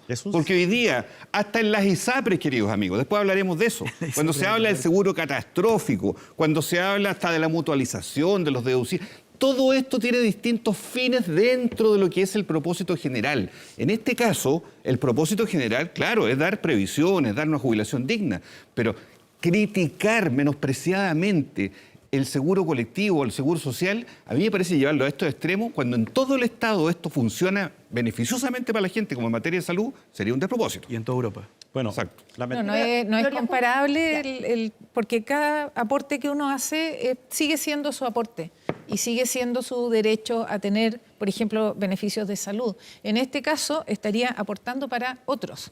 Es como si parte de tu 7 vaya a otro. Eso pasa. no es... Eso es, pues. Es Porque un es un fondo para el... seguro, No, porque es un seguro. exactamente. Y eso estamos planteando es nosotros. distinto Porque un es- seguro al reparto. Claro. Eso es ¿y qué es? justamente lo que queremos decir. ¿Y qué es el Los FONASA? dos son un seguro. Seguro social. Los dos son un No es seguro. seguro social, es reparto. qué? Seguro sería, Por favor. seguro sería lo que propone el PPD, la deseo, lo que propusimos nosotros al principio, un seguro longevidad. De longevidad. Porque Aparte. un seguro es para un evento Exactamente. futuro e incierto. Entonces, Así si es. yo no sé si voy a vivir más de 90 años y por lo tanto tengo un seguro para eso. Pero que las personas envejecen no es un hecho incierto, es un hecho cierto. Por lo tanto, lo que ustedes están haciendo no es un Tiene seguro, es incertidumbre. reparto. Tiene incertidumbre porque no Y- sabes y la cuánto va a cotización recibir, de salud no sabes incierta. cuántos años va a vivir, no sabes si va a morir Estamos hablando antes. del evento que Hay gatilla cierta el beneficio. incertidumbre. Y el evento Claro. que gatilla Pero es- el beneficio en un caso es incierto Claro, y en el otro es pero cierto. Gloria me dice, es como que en FONASA uno estuviera aportando con su 7% a la salud de Para otros. sí mismo. Efectivamente. No, aporta porque esa es eso la hago todos los forma- meses. Seguro. Con mucho gusto. ¿Y quién ha No, planteado algo porque, distinto? porque Por con cierto. eso tú Mucho. generas el financiamiento de un sistema de salud que Lógico. además tiene Claro, pero la, aporte pero la plata estatal no desaparece, se pierde, complementario, como ustedes que es lo que están nosotros planteando, estamos y tampoco- diciendo. Y tampoco es meterle la mano a los cotizantes. Se nos acaba el que tiempo. pongan el se nos 7% en acaba el tiempo. FONASA. Quiero preguntarles una cosa más. ¿Existe el riesgo que se ha advertido por acá, pero quiero que lo argumenten y que lo contraargumenten, el riesgo de que el Estado termine en esta nueva formulación de la industria, que también está incluido dentro de esta reforma, que termine controlando hasta el 70% de los fondos y, por lo tanto, con esto, que el Estado va a terminar como controlando el mercado de capitales? ¿Ese riesgo existe, Guillermo No, Ramírez? el riesgo existe, hay múltiple evidencia de que existe, y esto por muchas razones. La primera, porque con el FIP, que es el que se crea que va a gestionar y administrar todos estos fondos del Seguro Social, evidentemente esa plata, en el momento en que hayan remanentes, se va a empezar a invertir. Y eso significa entonces meterte en el mercado de capitales y tener propiedad en las empresas. Pero no solamente por eso, sino porque además el proyecto crea una AFP estatal y crea una licitación de stock. Y puede una AFP, de acuerdo al proyecto de ley, que hace hasta con el 30% de los cotizantes, o sea, hasta con el 30% de todos los ahorros de los fondos de pensiones. Pero el 30 no son 70. Y eso El significa- 30 no es el control. No, pero es que no estamos hablando de eso, Connie. Estamos hablando de que si hoy día nosotros tenemos 250.000 millones de dólares en el mercado de capitales, el Estado tendría 75.000 millones de dólares. ¿Qué son 75.000 millones de dólares? Para que todos los chilenos entiendan, es lo que se gasta el país completo en un año, el Estado completo. Los sueldos, la impresora. Poquito menos. El presupuesto de la nación son 75.000 millones de dólares. Entonces, 82. la injerencia del Estado en el mercado de capitales al final es algo que todos los países han procurado poner todos los cerrojos para que eso no ocurra, pero este proyecto, por alguna razón, no lo hace. Diputado Winter, Tres cosas. ¿qué se responde a ese Tres peligro, cosas. a esa advertencia? Lo primero, no confundamos a la gente. Es distinto la administración de la pensión Sí. con la administración de capitalizar estas platas. La capitalización de las platas que estén en el Seguro Social se va a entregar, se va a licitar, ¿ya? Y la administración del 13% de capitalización individual sigue con la misma regla. La pensión es lo que adquiere el Estado porque ahí las AFP no tienen una ventaja comparativa, ¿cierto? Porque su cualidad máxima supuestamente es invertir plata en el mercado de capitales. Por lo tanto, no hay ningún riesgo de que el Estado vaya a controlar el mercado financiero. Lo que sí quiero hacer un punto, Connie, en un debate de ideas, me parece increíble que les parezca escandaloso que el Estado tenga demasiada injerencia, cosa que no va a ocurrir y que no está ocurriendo con este proyecto de ley, pero que les parezca escandaloso que el Estado tenga demasiada injerencia en el mercado financiero cuando el Estado es controlable por la democracia, pero no les pareció escandaloso que durante todos estos años 7 empresas tuvieran el control total del mercado financiero y decidieran quién crece en Chile, dónde se invierte, qué empresas invierte, 7 empresas privadas sobre la cual como sociedad no tenemos ningún Las control. empresas aquí, buscan rentabilidad Gloria, y lo que el cotizante busca es rentabilidad. ¿Cuál es el Lo que- problema? Pero el Estado tiene Contraloría y tiene dos cosas elecciones. dos cosas Muy que cortito, por favor. beneficiarían Tiene transparencia, ley de directamente a lobby. los cotizantes. Uno es más oferta, que indudablemente es necesaria, y yo creo que aquí debía haber mucho más oferentes y más posibilidades para que las personas elijan. Y lo otro Más es que AFP o como se llama. digamos. más administradora, Ya, no sé el administradores nombre de- que puedan tener. Me da lo mismo. Ya. Y eso también pido que no nos atribuyan que estamos defendiendo las AFP, porque cada vez que uno da un argumento que no les gusta, dicen, quieren engordar las AFP. Pero Así que eso es nosotros un no lo hemos paréntesis. dicho hoy día. Competencia. Ya, y Pero la acá no se ha segunda, dicho. No lo hemos dicho. sí, No, no. y la No lo hemos dicho segunda, hoy no, día. eso no se ha dicho hoy día. Hoy día, por eso dije, hoy día. Y la segunda cosa que sí me importa mucho, ser honesto. porque vi otras políticas públicas en que se hizo el mismo supuesto, es que el Estado va a ser tan eficiente y va a generar tantos ahorros que va a ser más eficiente que los administradores privados actuales y va a generar un ingreso o una reducción de costos que va a hacer mejor el sistema. Eso tiene un alto riesgo de no funcionar. No se Y eliminan creo los que administradores es privados. importante que, de nuevo, le metamos números y veamos si ese supuesto ahorro de verdad se va a dar, porque van a terminar pagándolo, adivina quién. Senador Castro, No perdamos para el terminar, foco. porque nos vamos a Sí, comerciales. el foco es mejorar las pensiones. Ese Sí. es el foco final. Venimos de 43 años de AFP que prometieron jubilaciones millonarias. Está puesto No. hasta en el Mercurio, en la dictadura militar. A ver, pero Apoyarán veamos las o no apoyarán. variables por las 100%. cuales se genera el Venimos monto de la jubilación. Yo he respetado las palabras. Venimos de una falsedad histórica. Si alguien sigue enamorado de la AFP, fantástico que lo diga. Pero el país está cansado de eso y quiere que el Estado un poquitito, ni siquiera mayoritariamente, Lo que intervenga quiere en la seguridad. probablemente la gente que se va a pensionar es que sus pensiones sean mejores, más allá de eso, ¿no? Obviamente, Más allá pero de que para la eso el administre, Estado ¿no? tiene que tener un rol, pues. Admitamos eso, por lo menos, que es lo que el país No, necesita. totalmente, sí, en eso La PGU, un no rol del tenemos Estado ningún muy problema. relevante. Ya, es una parte. La PGU. Nos vamos a la pausa, pero vamos a seguir a la vuelta con Llegamos a otro acuerdo, tema ¿no? que provoca, sí, hay indicaciones ya redactadas aquí después de esta mesa, con otro tema que provoca la misma, igualmente complejo y la misma pasión, el de las ISAPRES. Así que ya estamos de vuelta con más aquí en Estado Nacional. Te sigo. Estamos de vuelta aquí en Estado Nacional y como si el tema de pensiones fuese poco tenso, poco importante, tenemos otro que es igualmente relevante, igualmente tenso probablemente y de importancia para la gente que nos está escuchando. Y tiene que ver con el sistema de salud. En esta parte la discusión de la ley corta de ISAPRES, pero como se ha dicho hasta el cansancio, hay que tratarlo en justicia en su globalidad, porque no es solamente el tema de ISAPRES, puede tener efectos sistémicos. Juan Luis Castro es el presidente de la Comisión de Salud del Senado y tenemos la suerte de tenerlo aquí. Es un protagonista que ha estado desde hace mucho rato ya en la conversación más fina. Y la Comisión de Salud que preside Juan Luis Castro despachó el proyecto de la ley corta de ISAPRES, pero sin uno de los elementos claves, que es la posibilidad de aumento de los precios base. ¿Para qué? Para darle sostenibilidad a los sistemas de ISAPRES, los prestadores o a los seguros privados. ¿Qué salvación tiene entonces el sistema si no va a poder recaudar por ninguna vía? Pero yo quiero invocar un panel aquí de junio. Donde está Guillermo Ramírez Yo también. iba a hacer eso, yo iba a hacer eso. ¿Ah? Yo lo voy a invocar. En donde 3 cosas aquí concordamos, ¿verdad? En ese momento que la hemos sostenido los 8 meses que duró la tramitación. Así es. Que haya sostenibilidad del sistema, que se cumplan los fallos judiciales y que nadie quede sin cobertura. Esas cosas creo que las podemos... Que son y fueron las bien líneas de acción básicas, que son emprendimos. básicas. Pero consensuadas en ¿Qué este pasó? programa. Sí, Muy aquí bien, fue. muy bien, muy bien. Exactamente. Ahora vamos al cómo. Ahora, ¿qué ha ocurrido? Ha ocurrido que todo el capítulo judicializado, vale decir, el monto de la deuda, la devolución, que podemos ahondarlo un poquito más. 1.400 millones de dólares que Claro. están en el inconsciente Exactamente, ya fueron ahí configurados, a pesar de que hay intención, yo creo que lo va a hacer la oposición, en la sala del Senado o en la Cámara, respecto a la mutualización o disminución o acotamiento de la deuda. Pero hay mecanismos que están ahí Que el gobierno no por ello. estuvo a favor de eso porque el gobierno no No compartió incluyó. porque no es parte del fallo judicial la mutualización, seamos francos en eso. 2, ocurrió que en el reajuste, y para que la gente lo tenga súper claro, este año van a haber 2 reajustes. Uno es el ICSA o IPC de la salud que viene en marzo. ¿Es reajuste Que o adelantamiento? Perdón. que me Adelantamiento, pero interrumpa. es no un es lo mismo que reajuste. No, pero es un reajuste. Es un Ya, reajuste. pero es un reajuste que se iba a dar igual en junio. Iba a ser en julio. Va a ser en marzo. Se adelanta de que se julio aprobó. a marzo. Exacto. Va a estar, nadie ha dicho la cifra final, pero dicen que va a estar entre 5 y 6%, más o menos que el IPC de los salud. costos del año pasado.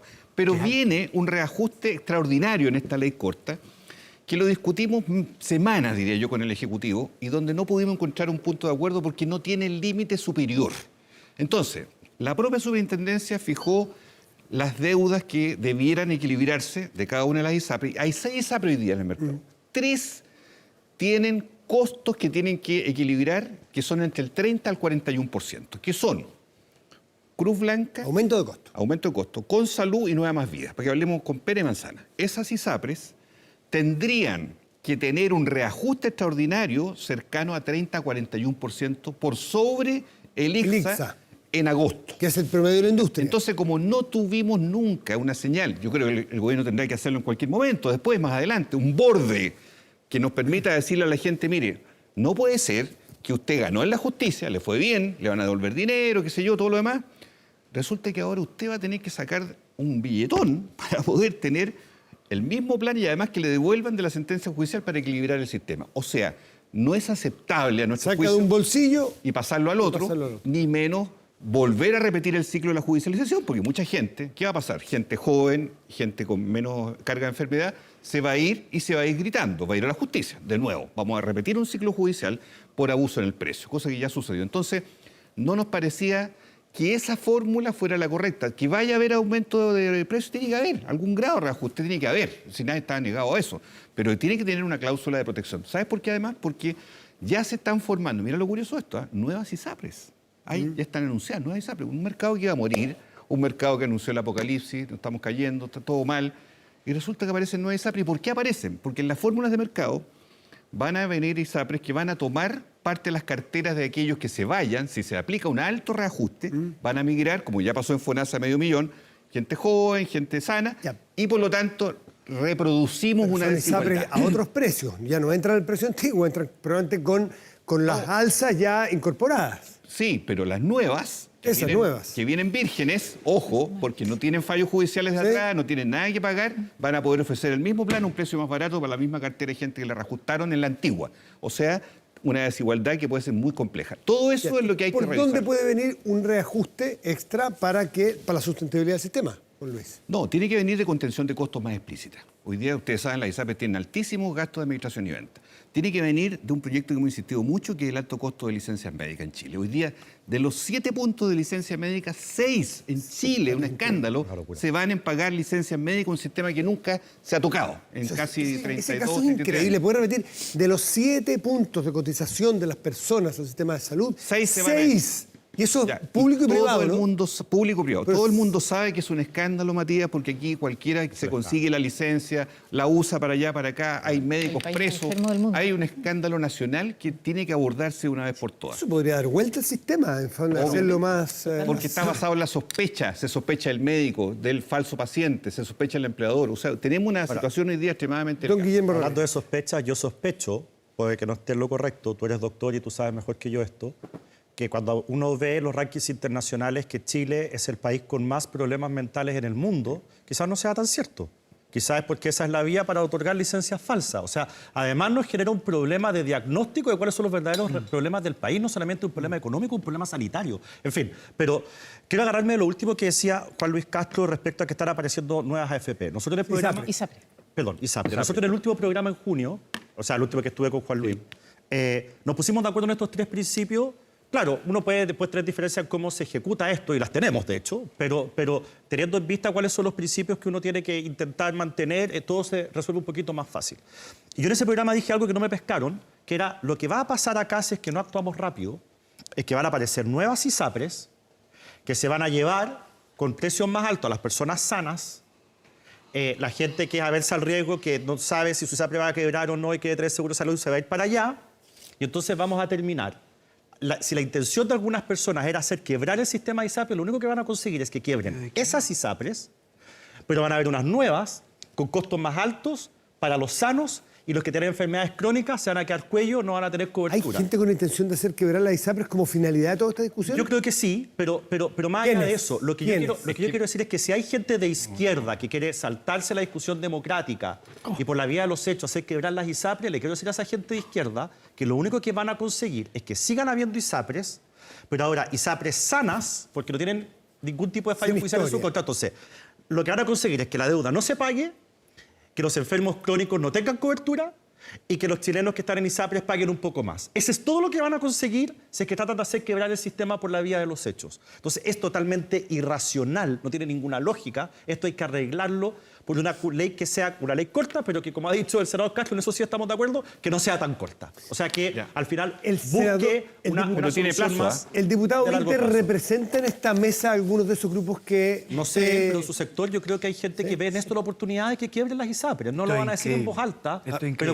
pero cuando proponen fórmulas imposibles, uno dice, bueno, o aquí hay ignorancia o efectivamente quieren que quiebren las ISAPRES. ¿Esto es increíble, Gonzalo Winter? Esto es absolutamente increíble lo que estamos viendo en la argumentación de Guillermo Ramírez. Primero, yo quiero sumar un cuarto principio a los 3 que establecieron en ese programa que yo no estaba. No, si está, parece. Yo parece, sí, parece, también yo también tengo la impresión de que estaba. Sí. Pero esa vez, pero no te sumaste. Los mismos 4. Yo creo que los mismos 4. Lo repetimos por eso. Sí. Pero yo quiero agregar un cuarto principio, que es que los chilenos y chilenas que no han gozado las bondades del sistema privado, principalmente su celeridad, ni tampoco han gozado de las ganancias de la ISAPRE, no debieran concurrir con sus impuestos, con el IVA, con el que compran que pagan al comprar el pan, a salvar a una empresa que no cumplió la ley. En segundo lugar, y yo creo que eso se puede conjugar con los otros principios, ¿ya? Porque eso me parecería tremendamente injusto. O sea, sería pobres salvando ricos, y eso me parece del todo regresivo, por decirlo menos. Sí quiero plantear que la argumentación de Guillermo Ramírez es impresionante, como el nivel de falacia con que nos sorprende. Las ISAPRES se crean en los años 80. Durante todas estas décadas, deciden, y especialmente su sector, no hacerle prácticamente ninguna modificación al sistema. Y el sistema empieza a ir hacia el despeñadero, ¿cierto? Llega un punto en que tiene una crisis con el sistema judicial y termina enfrentado con la Corte Suprema. Mi sector, la izquierda, el gobierno del presidente Boric, no es un actor en esta película. Se puede encontrar una serie de 3 temporadas sobre la crisis de la ISAPRE y nosotros no aparecemos. Nosotros llegamos al gobierno, cuando digo nosotros llegamos al gobierno me refiero al sector que yo represento, cuando el sistema de salud hiper neoliberal, hiper privatizado que se había creado en la dictadura, estaba completamente quebrado por su incapacidad de responder y de entregar salud cumpliendo la ley. No dicho por mí, sino dicho por la Corte Suprema. Y el gobierno dice, bueno, los fallos de la justicia se tienen que cumplir, y eso le sirve a Guillermo Ramírez para construir un mundo imaginario, un monstruo imaginario, e instalarle a las personas que en mi intención secreta y no declarada, yo estoy intentando acabar con la AFP. Cuando este problema... O sea, con la ISAPRE. O sea, con las dos. También. Bueno, de hecho, sí. También sí, con la no AFP. tengo problema con eso. Pero con la ISAPRE no hemos hecho nada para acabarla porque cuando llegamos al gobierno estaban completamente quebradas e incapaces de funcionar sin quebrantar un fallo de la Corte Suprema. Entonces, y lo último, cuando dice, bueno, y quiero aclarar que yo no estoy porque se acaben, sino que porque haya un mecanismo muy parecido a lo que ha dicho Juan Luis, con la ley corta, etcétera. Sí quiero hacer un punto. Cuando Guillermo Ramírez dice, aquí lo que va a lograr esta gente imaginaria, ya no fue capaz de decir quién, que quiere acabar con la ISAPRE, es que haya nuevas ISAPRE, que suben los precios y que solo reciben a la gente Un sana. descreme. Bueno, eso es lo que hacían las ISAPRE todos los años, durante 40 años. Entonces tampoco es un universo tan distinto O sea, a aquel en ¿están que todos de vivimos. acuerdo en eso, entonces? ¿Puedo responder un A ver, segundo? sí, Que a ver, Karen ya. Casado- Y ahí, Gloria. Pero son 10 segundos, si no me va a tomar más que eso. Primero, Pero yo tomé tus palabras, no tus intenciones Ellos son muy secretas. amigos. Yo no Entonces polemizan yo no mucho, le he ¿no? echado la Literalmente. culpa al gobierno de la crisis de la ISAPRE. Gonzalo tiene razón cuando dice que el gobierno se encontró con esta crisis monumental. Pero a mí me cuesta pensar, así que voy a sostener lo que digo, que Gonzalo Vinter me diga que en el Frente Amplio no hay nadie que quisiera aprovechar la crisis para que desaparezcan las ISAPRE, me parece al menos temerario. Porque cuando uno ve los discursos, uno dice, efectivamente, aquí la parte técnica, la parte de salud, la parte de los enfermos crónicos les importa nada. Acá lo único que les importa es una especie, o los anima, una especie como de lógica revanchista. No. Entonces, yo me alegro de lo que estás diciendo, Primero porque eso solucionar nos va a la crisis. ayudar a Gloria encontrar Hut. una solución más fácil. Gloria y luego Juan Luis Castro. Sí, yo creo que aquí lo que no nos puede pasar es que se subestime el problema de fondo, que es la calidad de la salud pública. En la medida que la salud pública esté frágil y de mal servicio, va a haber disponibilidad a pagar por el precio que sea, por salud mejor, todos los que puedan. Conseguir una atención, claro. En este caso, no es el colapso de las ISAPRES lo que nos tiene que preocupar, es cómo eso podría afectar justamente a los cotizantes de menores ingresos que están en la salud pública, y podría ser que esto genere para ellos un tremendo deterioro y que finalmente ellos paguen no solo el costo monetario, el costo en tiempo, el costo en deterioro de la calidad de servicio, por acoger a miles o millones de cotizantes actuales de ISAPRES que no tendrían dónde ir más que al sistema público. Yo creo que aquí la discusión no puede distorsionarse en el sentido de cuál es la sostenibilidad del sistema de ISAPRES o cómo salvamos a las ISAPRES, cómo se ha caricaturizado. Eso no es el objetivo. El objetivo acá es que haya mejor salud para las personas y que no terminen afectados los de menores ingresos, que son los que están en la salud pública. Esa discusión sobre el impacto de la salud pública, sobre cómo mejoramos la salud pública, está quedando en segundo plano, y yo creo que esa es la más relevante de todas. Sí. Juan Luis Castro ha pedido la palabra. No está en el segundo plano, porque esta misma ley tiene todo un capítulo de una nueva modalidad de FONASA que permite adquirir seguros complementarios con tarifa plana y redes de prestadores. Ojo con esto, que es un capítulo muy Sí, importante. yo me refiero al impacto Pero, de corto plazo sí, en el caso lo de que todos colapse el queremos sistema de evitar ISAPRE. es que haya fugas masivas de ISAPRE a Justamente. FONASA a recargar listas de espera. Estamos todos claros en eso. Que ya están 2.400.000 personas. Pero déjame decirte algo, Matías, que creo que es una buena noticia. Se dice que quieran dejar caer o no la ISAPRE. No, lo que sí queremos dejar caer, incluía las mismas ISAPRES, lo que voy a decir, es el modelo de negocio. El modelo de negocio que han tenido durante 43 años, interrogado a los mismos dueños en la sesión de la Comisión de Salud, la UDI, Chile Vamos, la izquierda, todos tenemos acuerdo, Matías. Así es. Todos tenemos acuerdo que ese modelo de negocios no la existencia de privados. El modelo de negocio tiene que desaparecer. ¿Por qué? Chile es el último y único país de la OECD hoy que tiene un impuesto a la salud un 7% y sobre eso se monta un seguro que hace selección de riesgo, preexistencia, exclusión, letra chica, todo lo demás. Esto es inadmisible a esta altura del siglo XXI para Chile. Pero cuando lo dice alguien de la izquierda, uno le parece razonable que lo diga porque es consistente con lo que hemos escuchado hace un tiempo. Pero cuando yo escucho a Guillermo Ramírez por aquí dice, así es, quiero que me diga Guillermo Ramírez. Sí, porque el Bueno, modelo... por eso estaba en el texto de la nueva Constitución, ¿qué es entre el otras cosas, así es? ese O sea, cambio. aquí hay un Porque el acuerdo modelo- que ¿por qué no logra concretarse? ¿Qué quieren ustedes como Porque sistema el futuro? modelo de negocio tiende a la inflación de precios permanentemente. Esa es la explicación, porque los chilenos saben esto. Las ISAPRES lo único que hacen es pagar la prestación. Entonces, viene un doctor, supimos de una clínica que estoy casi seguro cuál es, pero no lo voy a mencionar porque puedo estar equivocado, pero había una clínica que le decía a sus doctores, usted como meta este mes tiene que hacer 100 exámenes de sangre. Entonces, el doctor, como tiene que pedir 100 exámenes de sangre, porque esa es la utilidad de la clínica, Incentivos perversos. entonces, aunque no lo necesitara el paciente, le decía, oiga, tiene que hacerse un examen de sangre.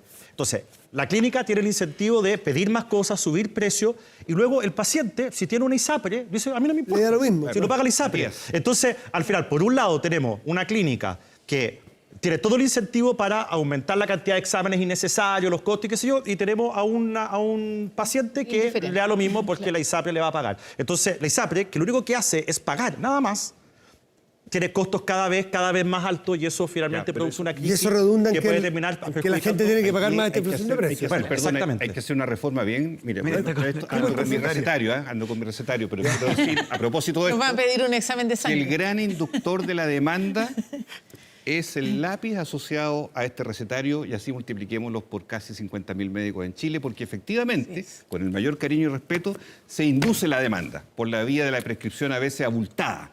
O de las sociedades médicas, Matías, de mis colegas, en hospitales, que en la mañana tienen una jornada funcionaria y en la tarde se sacan el delantal, se ponen otro y le venden servicio al empleador en compra de servicios auto. Así es. Ha habido Y casos eso es el 30% del gasto hoy día de los Es hospitales. un problema de diseño. Entonces, Entonces, alguien- tenemos un problema un bastante arquitecto grave. diría como, Incentivos. es como el master plan de esta cuestión. eso Los no hemos hablado arquitectos de la llaman licencia una médica. cosa bien gruesa, Además, ¿no? Y nos falta la desintegración también. Es el modelo de la industria y los incentivos. Sí. Y hay alguien trabajando en este acuerdo tan impresionante que la gente en su casa dice, entonces, ¿cómo hay 2.400.000 personas esperando?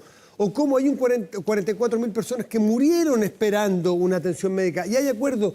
¿Hay alguien que está sentado, sin las cámaras, diseñando este sistema? Bueno, Por algo se logró, dentro de este trabajo de 8 meses, que haya una reforma de salud adelantada, porque se quería plantear al gobierno el último año Déjeme que ya seguir era muy... la lógica. Se Usted- adelanta. ya, Entonces, usted- ¿qué es lo que va a pasar están ahora? adelantando- Para que la gente lo Ya, tenga vamos. claro, ya están en indicaciones de Ejecutivo.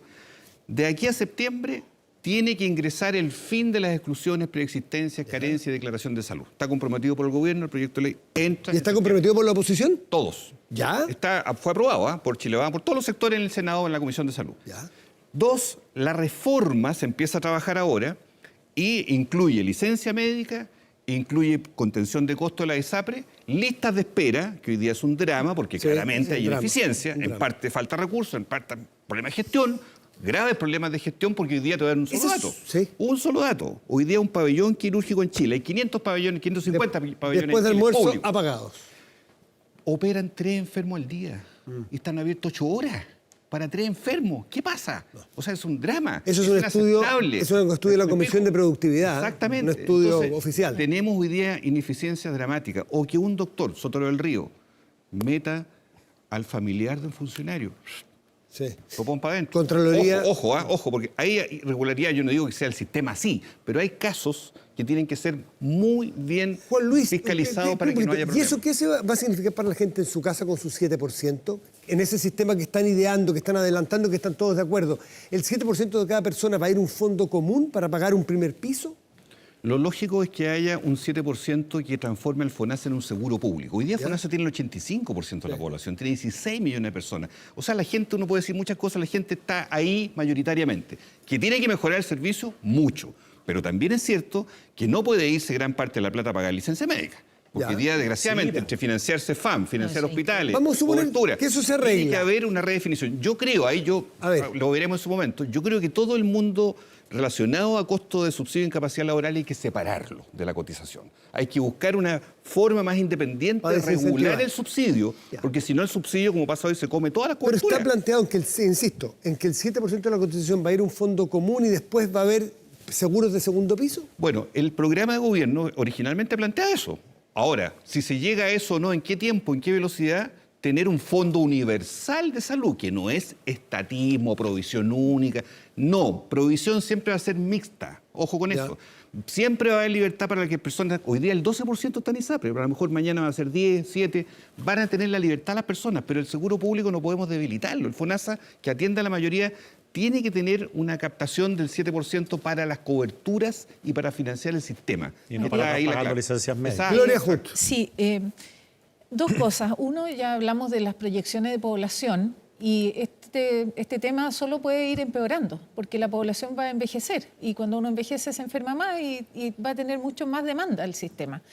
Y lo otro es que tal vez podríamos tomar una propuesta que venía en el texto de la Constitución que se rechazó el año pasado, que proponía un plan de salud universal, que no tenía preexistencia, ni diferencias por sexo, ni por edad. Eso le da una certeza muy grande a las personas, que se pueden enfermar sin que los discriminen, digamos, por alguna condición que no pueden manejar.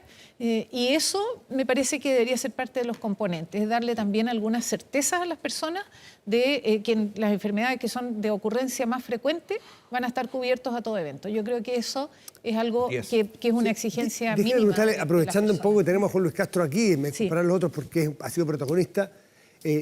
Usted, Disculpado. muchas gracias, Servín. Por su intermedio, Servín. Juan Luis Castro, ¿es importante reponer en las indicaciones que haga el gobierno la mutualización para poder salvar la sustentabilidad del sistema privado? Es un seguro? tema discutible. Nosotros, ¿Es una solución? Nosotros no hemos sido partidario el oficialismo hasta ahora porque no fue un considerando de la Corte Suprema. La justicia, cuando falló sobre tabla única de factores, no tomó uno puede decir estoy de acuerdo o no con la Suprema, pero no fue parte de esa definición. Ahora, la oposición lo va a reponer, vamos a ver qué ocurre, es que es un trámite largo de varios meses. Pero yo quiero tocar otro punto, porque la incertidumbre que a todos aludimos acá, este año puede estar, ojo, situada en las clínicas. Y agrego este factor porque las clínicas para todo el sistema público son un coayudante importante porque 5 millones de personas del FONASA se atienden en clínicas. Y las clínicas, Más del 50% de la gente que se atiende Y las- en clínicas viene de FONASA. Exacto. 55% Y las aproximadamente. clínicas, que no son solo las dos o tres del Barrio Alto, son acreedores de la ISAPRE por más de 300.000 millones. Te lo miro. FONASA Entonces, también. Así es. ¿qué está pasando hoy día, Matías? Hoy día hay Y el gente FONASA. de carne y hueso que tiene un ISAPRE, que va a la clínica tanto, y le dicen, no, sabe que no se puede hacer el escáner porque usted no tenemos convenio, se acabó el convenio. Se cayó el sistema. Tiene que pagar las 300 lucas aquí, al tiro, y usted se arregla después con o no le venden bono. No le venden. Entonces, tenemos una inestabilidad y por eso el factor también, porque la gente no se levanta pensando en quién es el gerente de MISAPRE, se levanta pensando, ¿me van a atender en la clínica? Claro. La que es gente usuaria de una clínica chiquitita, a veces en regiones, en distintos lados. Entonces, Centro yo médico. creo que este es un Santiago también, punto... las capas medias Es un punto muy que están en sensible FONASA van a clínicas privadas. porque el mundo de las clínicas privadas tiene que sostenerse y tiene un rol. En lista de espera tiene un rol que puede ser mucho más eficiente todavía el que tiene hoy para absorber a esos 2,4 millones de personas que están esperando una especialidad. Gonzalo Winter, ¿y su sector está de acuerdo en entrar en estas materias? Sí, totalmente, totalmente. Yo creo que ese es el camino. Yo me gustaría transmitirle a la gente que yo creo que en la construcción de un nuevo sistema estamos definitivamente más cerca de lo que estamos en materia de pensiones. No sé si estarían de acuerdo con eso. Yo solo agregaría dos puntos que yo creo que solamente los voy a anunciar como puntos que se deben poner sobre la mesa. La integración de los prestadores. O sea, cuando la ISAPRE, el dueño de la ISAPRE es dueño de la clínica y además es dueño del laboratorio y además es dueño del centro odontológico, analizar cuánto cuestan sus servicios se vuelve muy complicado, ¿ya? Además, hay acreedores que son de la misma propiedad que el proveedor. Y lo último, hay una idea que anda dando vueltas en el mundo político hace tiempo, que es aumentar y potenciar las facultades de Contraloría de inspeccionar el cumplimiento de ciertas normativas en las prestaciones de salud pública. ¿A qué te refieres? O sea que lo que pasa es que es una idea que todavía está incipiente, pero que así como se puede revisar por completo el cumplimiento de la normativa en un municipio, que también en un hospital se pueda la Contraloría establecer el tema de las horas médicas, el tema del Pero stock. la de Contraloría compra, acaba de hacer este informe del Sotero del Río, ¿no? Fue la Contraloría. No, Claro, pero potenciarlo. Lo que pasa es que este punto que tocas tú, Gonzalo, es muy importante porque hoy día hay un foco de irregularidades en la prestación médica en el mundo público. ¿Y hay captura en el sistema público también? Sí, porque ¿A qué captura se refiere? Yo hablo por el hospital de Rancagua, donde yo A ver. soy representante. ¿Cómo va a ser posible que haya especialidades donde el doctor dice, quiero que me bajen mi media jornada a un cuarto de jornada de la mañana? Entonces, pero ¿cómo? Si tiene una lista de espera, son cataratas, son caderas que operar, qué sé yo. Es que si no me da en la tarde la compra de servicios, de lo que en la mañana yo me voy a ir solo para la tarde. Tarde Incentivo perverso. libre es tarde Compra privada. libre, tarde privada, pero dentro del hospital. Dentro del hospital. Ojo, dentro del hospital. Usa lo mismo, Entonces, la misma se instalación. coloca a los directores de rodillas.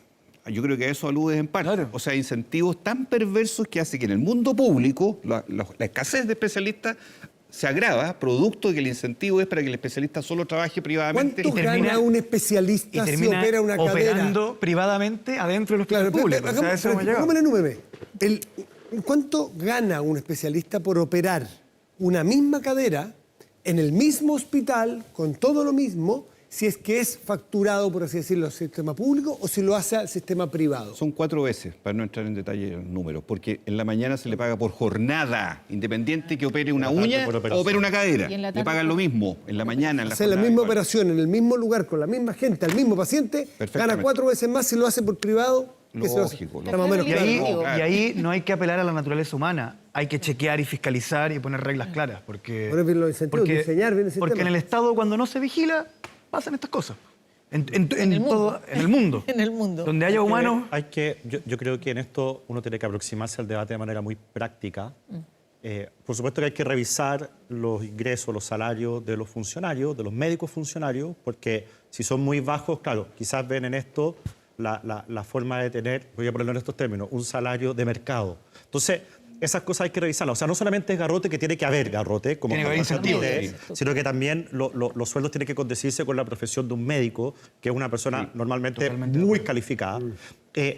Gonzalo hablaba, por ejemplo, del tema de la integración vertical. Yo también me aproximaría a eso de manera pragmática, porque estábamos hablando recién de que las clínicas tienen el incentivo de subir los costos porque los paga el ISAPRE. Entonces, ¿qué pasa si el ISAPRE lo que está haciendo es tener un centro médico donde cobran menos por la misma prestación de la clínica para que al ISAPRE no le suban los costos? Bueno, yo soy práctico. Si al paciente le va a costar menos, claro. que las tengan. O sea, Ya, entonces, ya, pero ahí- yo creo que Mi hay que problema es cuando le, aproximarse a esto de cuando le manera cuesta más al práctica. Estado. Sí, pero hay un pequeño detalle, una sugerencia que quiero hacer finalmente, Matías, Dele. a mis colegas diputados, ambos, porque hace 7 meses está en la Comisión de Salud de la Cámara el proyecto de venta fraudulenta de licencias médicas. Entonces, no también, avanza. Es un ya que tema hemos hablado central, tanto de este tema, sí. y viene incluso con suspensión del título profesional temporal o permanente, por primera vez. Perdón, una última palabra. Perderíamos una Calvo diputada. Maquena, un llamado, Juan Luis. Está perdida ya. Juan Luis. Calvo Maquena Un sin... llamado a la ministra Aguilera para que se vuelvan a construir esos pabellones. Esta semana hubo una carta dramática de médicos del Sí, Calvo hablé Maquena. con ellos, Diciendo, ayer. yo en la ley de presupuesto le pedí en la comisión de presupuesto a la ministra que se comprometiera este año a... Ella se comprometió a reconstruirlos, pero hasta ahora aparentemente no ha pasado nada, no se ha movido un centímetro la causa. Entonces, hacer fuerza y 9 público pabellones, para que... 9 pabellones No, quemados sí, en así es. octubre. A los 4 participantes de hoy, muchísimas gracias por esta Matías. conversación. Y este debate. Muchas gracias. Hacemos una pausa y volvemos. Estará con nosotros el Oye, ministro de Justicia, Oye, que Luis estuvimos Cordero. constructivos en salud. El segundo bloque fue constructivo. De vuelta al Estado Nacional y presentamos a nuestro invitado, el ministro de Justicia, Luis Cordero. Ministro, buenas tardes, gracias por estar aquí. Buenas tardes. ¿Qué tal, ministro? Sí, buenas tardes ya a esta altura. Ministro, hay varios temas de los que vamos a hablar y tenemos que hablar. Vamos a hablar de cárceles, pero antes la noticia manda. Hemos tenido en las últimas 24 horas 7 homicidios en nuestro país. Y ya llevamos en lo que va del 2024, digamos, en promedio, por ejemplo, en la región metropolitana, un homicidio al día. Es un triste récord, obviamente. ¿Cuál es la evaluación desde el punto de vista de la justicia y del crimen organizado que parece estar detrás, no sé si de estos homicidios, pero del fenómeno? A ver, este es un fenómeno que ha venido acrecentándose. Eso explica que en el contexto de la colaboración entre el Ministerio del Interior y el Ministerio Público, ustedes han visto estas nuevas unidades del Ministerio Público que están priorizadas para el caso de homicidio, las ECOS, ustedes han visto, sí, que además vienen de un programa del año pasado. En segundo lugar, el fiscal Valencia ha reordenado sus equipos, de hecho ha permitido una coordinación. En el caso de la región metropolitana eso es muy evidente, tenemos 4 fiscalías y ellos estructuraron un mecanismo. Y lo que hoy día yo creo que puede haber, lo que se está haciendo es aunando los trabajos tanto del Ministerio Público, de las policías, pero también del trabajo que se realiza al interior de la segregación de los penales en torno a este tipo de temas. Pero la situación, por cierto... ¿Es grave? Es grave en el entendido que para nosotros es una situación completamente normal, que es el delito más lesivo, pero además es el delito que más atemoriza a las personas. Por lo tanto, esto no es un tema de cómo proyectamos hacia adelante, nos requiere de intervenciones urgentes. ¿Y qué se está haciendo de manera urgente? De manera urgente es lo que les he explicado, la manera en que se ha estado abordando, pero por ahora, miren, las tasas una de las preocupaciones centrales que tiene las cifras nuestras en los últimos años no solo que ese tipo de homicidios puedan estar en cifras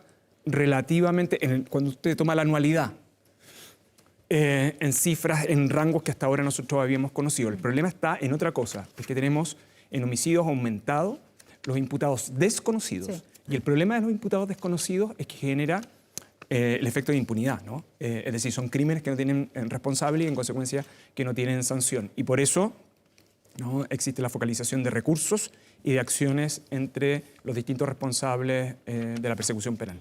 Lo que vimos el otro día en Ecuador, afortunadamente, parece que es distinta a nuestra realidad, pero nos dejó todos tan choqueados, y al continente, porque este es un tema que es de fácil interconexión aparentemente. Así es. Que es necesaria la pregunta, bueno, ¿cómo estamos en casa? Y inmediatamente dicen, no, aquí, como principio general, en Chile, las cárceles están bajo dominio del Estado, cosa que lamentablemente no pasa en Ecuador y en otros países. Pero la pregunta también ¿es así? ¿Es así en el perímetro porque no se arrancan y los presos no salen cuando quieren, pero ¿y adentro no hacen lo que quieren? Y hoy día viene un artículo súper interesante al respecto. Sí. ¿Hay control de las cárceles por parte del Estado, ministro? Hay control total. Lo primero que uno debe decir es que el Estado de Chile tiene control total de las cárceles y sabe perfectamente lo que sucede en su interior, ¿no? Yo lo he graficado del siguiente modo. Si yo en estos momentos levantara el teléfono y llamara al director de Gendarmería, el director de Gendarmería se demoría 10-15 minutos de informarme detenidamente cuánto es la cantidad de personas que se encuentran privadas de libertad, cuál es la situación de los establecimientos, etc. Tenemos, sin embargo... ¿Y sabría también si hay alguna coordinación adentro, por ejemplo, para cometer delitos afuera?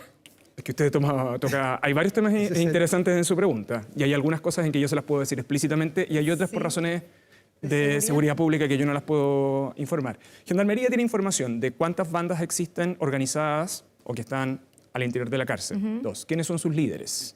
¿No? Y lo tercero es que en las cárceles se realiza investigación criminal. Es decir, hay mucha investigación criminal que se ejecuta en el interior de ella que permite al Ministerio Público y a las policías desbaratar bandas fuera de la cárcel.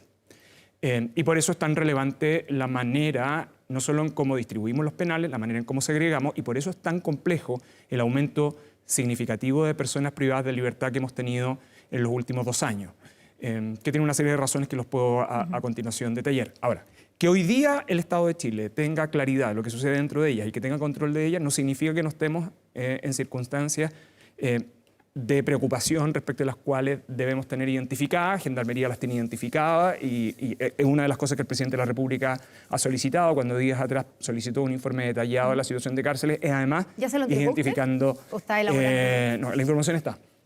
¿Ya le entregó el informe que le pedí? La información está y lo demás, hay algunas cosas que yo puedo compartir con ustedes y hay otras que tengo que compartir con quien corresponda. Hay un artículo hoy día en el Mercurio, en la página 6, que es muy relevante porque se mete con los especialistas de centros de estudio. Por ejemplo, Daniel Johnson de Paz Ciudadana se hace cargo de bajan los homicidios y la violencia aparente en las cárceles. O sea, qué maravilla, qué bueno. Al interior. Pero está al interior de las cárceles, pero ha aumentado mucho la extorsión hacia adentro y hacia afuera.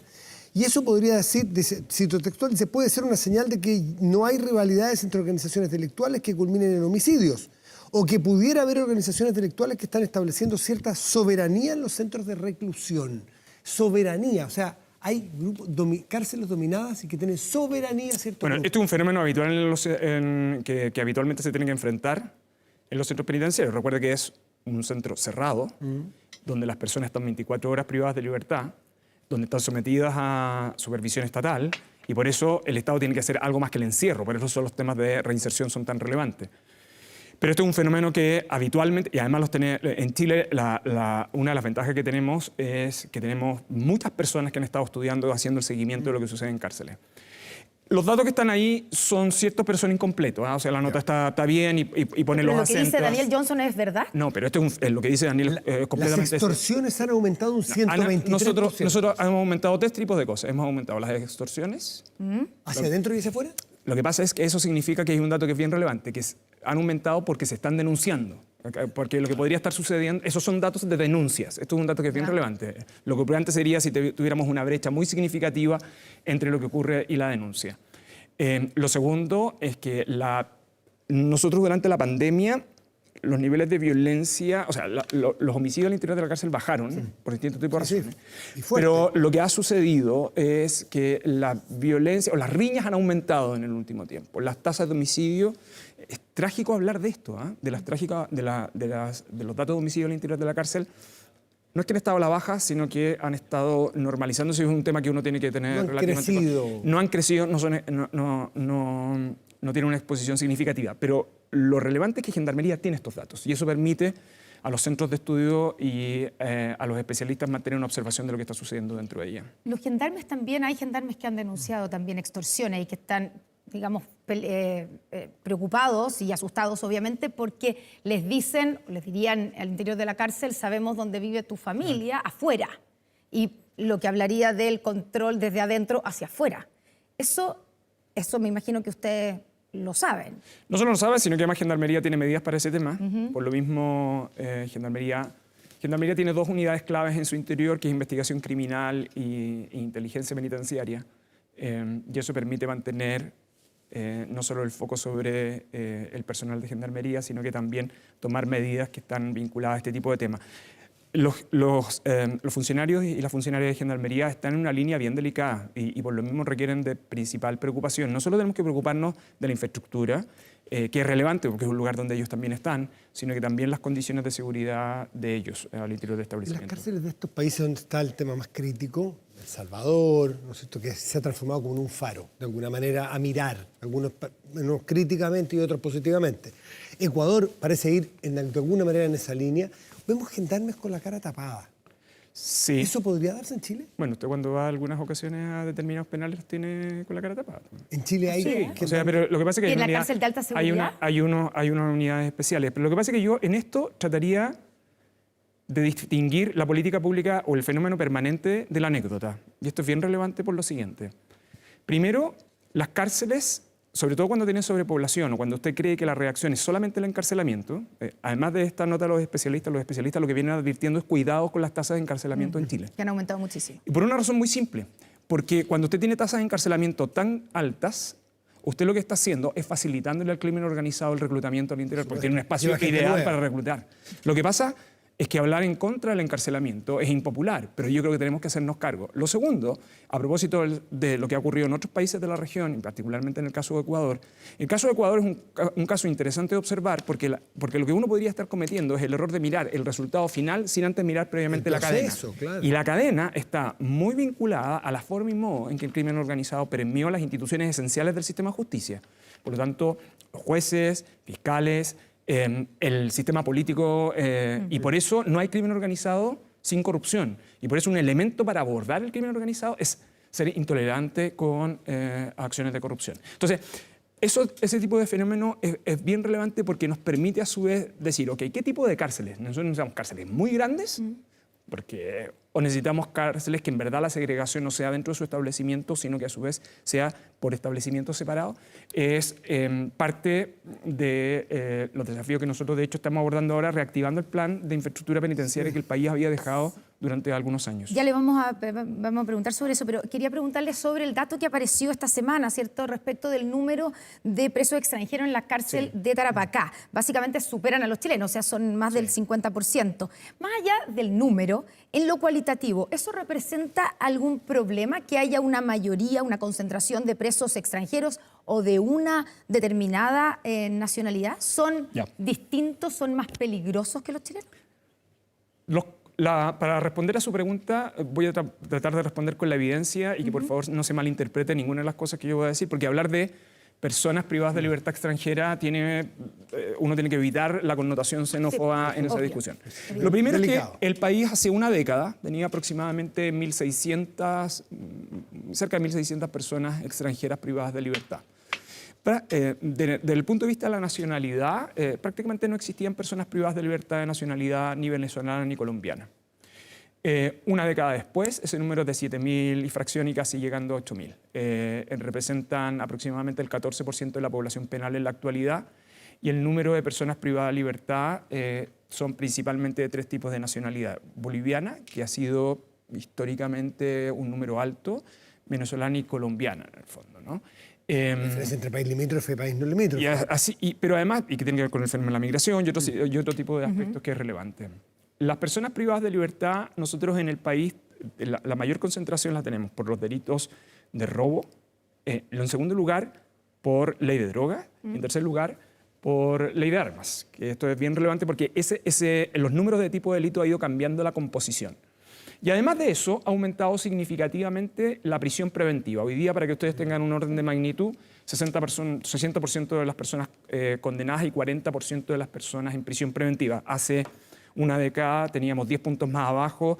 El número que tenemos en la actualidad es completamente normal. En el norte... Anormalmente alto. O sea, porque es como si estuviésemos volviendo, para que lo podamos graficar, es como que a ratos estuviésemos camino al sistema antiguo. Es decir, con más personas privadas, más personas en prisión preventiva que condena. Eso en el norte es muy evidente. De hecho, la tasa se invierte. Es decir, 60% en prisión preventiva y 40% en condena. ¿Se está abusando de la prisión preventiva? Hoy día invito a leer la editorial del Mercurio, que nadie podría acusar que es un medio vinculado al gobierno. Yo creo que en esto, junto a los especialistas, vienen advirtiéndose un rato del abuso de la prisión preventiva y el encarcelamiento en Chile. Esta semana tuvimos un hecho de alta connotación pública a partir de la ex alcaldesa de Maipú, que es quien se dio el trabajo de escuchar las razones del juez para no otorgar la prisión preventiva, e igual hubo una capotera social diciendo que debía ir a prisión preventiva sin las connotaciones que ello significa. Claro, lo que pasa es que esta es una discusión... ¿Cuál es su opinión al respecto? Yo en esto soy bien respetuoso de la independencia judicial, porque así como tenemos este caso, tenemos casos donde se han otorgado prisiones preventivas. Yo lo vería en la evaluación en general. Nosotros tenemos hoy día un abuso de la prisión preventiva. Cuando tenemos un abuso de la prisión preventiva y aumenta las personas privadas de libertad, a usted le impide razonablemente hacer 2 cosas dentro de la cárcel. La primera, segregar de modo eficaz, y la segunda, tener políticas de reinserción adecuadas, que es donde uno debiera focalizar en el caso particularmente de los condenados. Entonces, este es un equilibrio donde la conversación tiene que ser con cierta adultez, ¿no? Porque supone entender que detrás del encarcelamiento no hay una bondad per se, sino que hay un camino granjeado de riesgos. Ya, ministro, le quiero volver a plantear la pregunta que quedó en el camino o en la mitad sobre la diferencia.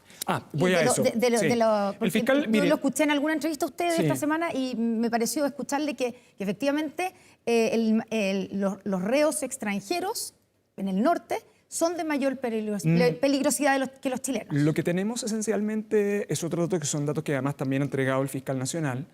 Yo no lo diría así, lo que he dicho en propiedad, que tenemos una cultura criminal distinta. Y eso tiene efecto al interior de... Más peligrosa, más violenta, más que peligrosa, más proclive a cierto tipo de delitos que en el país no eran conocidos con anterioridad. Y eso, por cierto, yo lo, lo voy a ejemplificar con lo siguiente. En la cárcel de máxima seguridad nosotros tenemos líderes de bandas que están vinculadas a algunas de las bandas conocidas respecto a las cuales no les voy a dar el privilegio de nombrarlas en televisión. Esas personas han realizado intentos de motines, por lo cual le ha ido muy mal, porque máxima seguridad es un régimen muy estricto, y todos las personas privadas de libertad que han tenido comportamientos indebidos al interior de máxima seguridad han sido extranjeros. Ya, eso aquí en la cárcel de alta seguridad. Pero máxima seguridad. Perdón, de máxima seguridad. Pero en el norte, en las cárceles, parece la situación un poco menos, no sé si controlada es la palabra, quiero preguntarle, porque los fiscales han dicho que están tremendamente superados.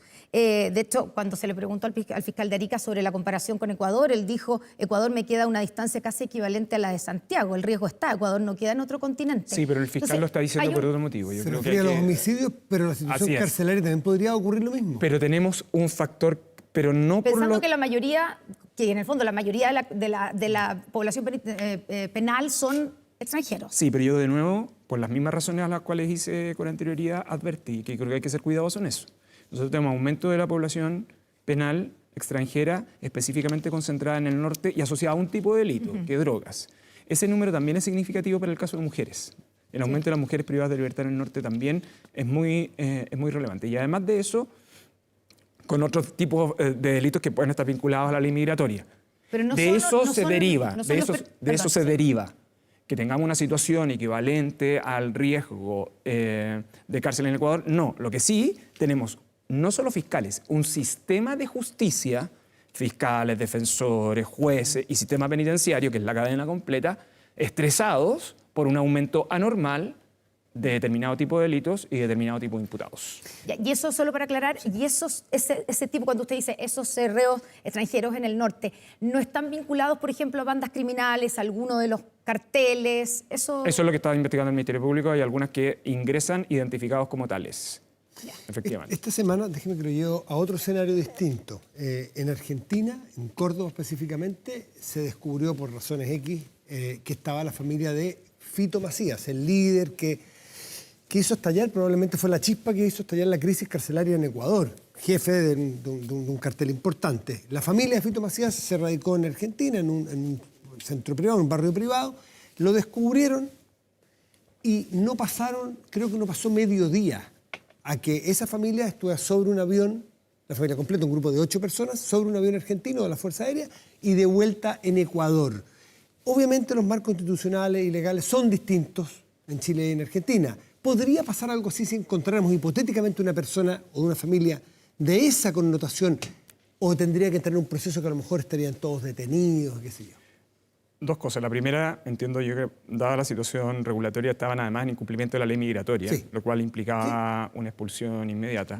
Y le quiero recordar que Chile tuvo esta discusión respecto de la familia de Pablo Escobar, hace años atrás.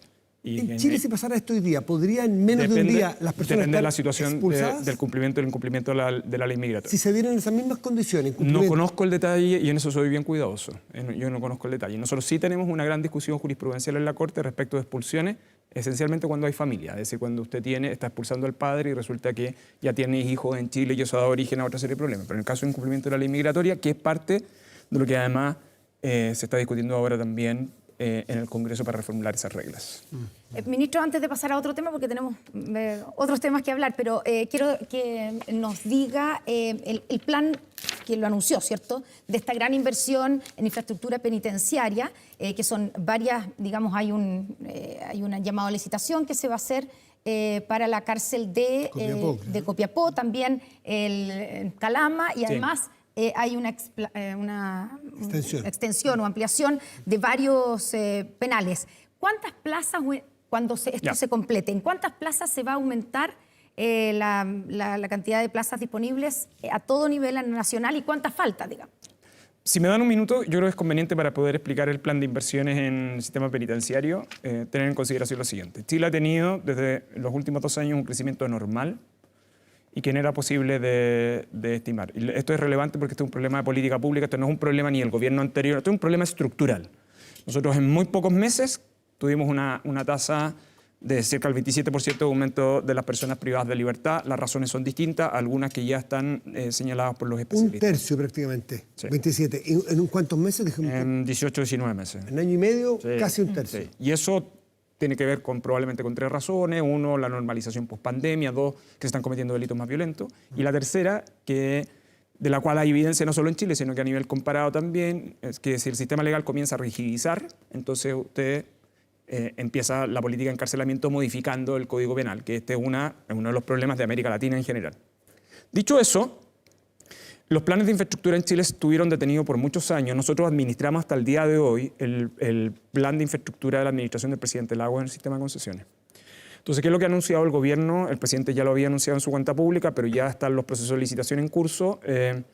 De aquí entre este año y el 2025, ocupando el sistema de concesiones, no solo se va a habilitar una cárcel nueva, que es en La Laguna, en Talca, sino que además de eso se están licitando las ampliaciones de Alto Hospicio, Antofagasta, La Serena, Rancagua y Puerto Montt, porque además, este es un tema que también podríamos analizar en detalle, hoy día todo el mundo habla de cárcel, nadie quiere una cárcel cerca, por lo tanto lo que uno tiene que optimizar es el lugar que él tiene. Eso va a implicar, además de las cárceles de Copiapó y la de Calama, aproximadamente 9.000 plazas adicionales. Adicionalmente a eso, durante el año 2023, el Congreso aprobó una ley en muy poco tiempo, porque este es un tema del cual hemos venido hablando hace un rato, y de hecho yo siempre hacía la broma que cada vez que me entrevistaban ustedes siempre quedaba el tema pendiente de clase. Sí, por eso no quería ir al otro tema.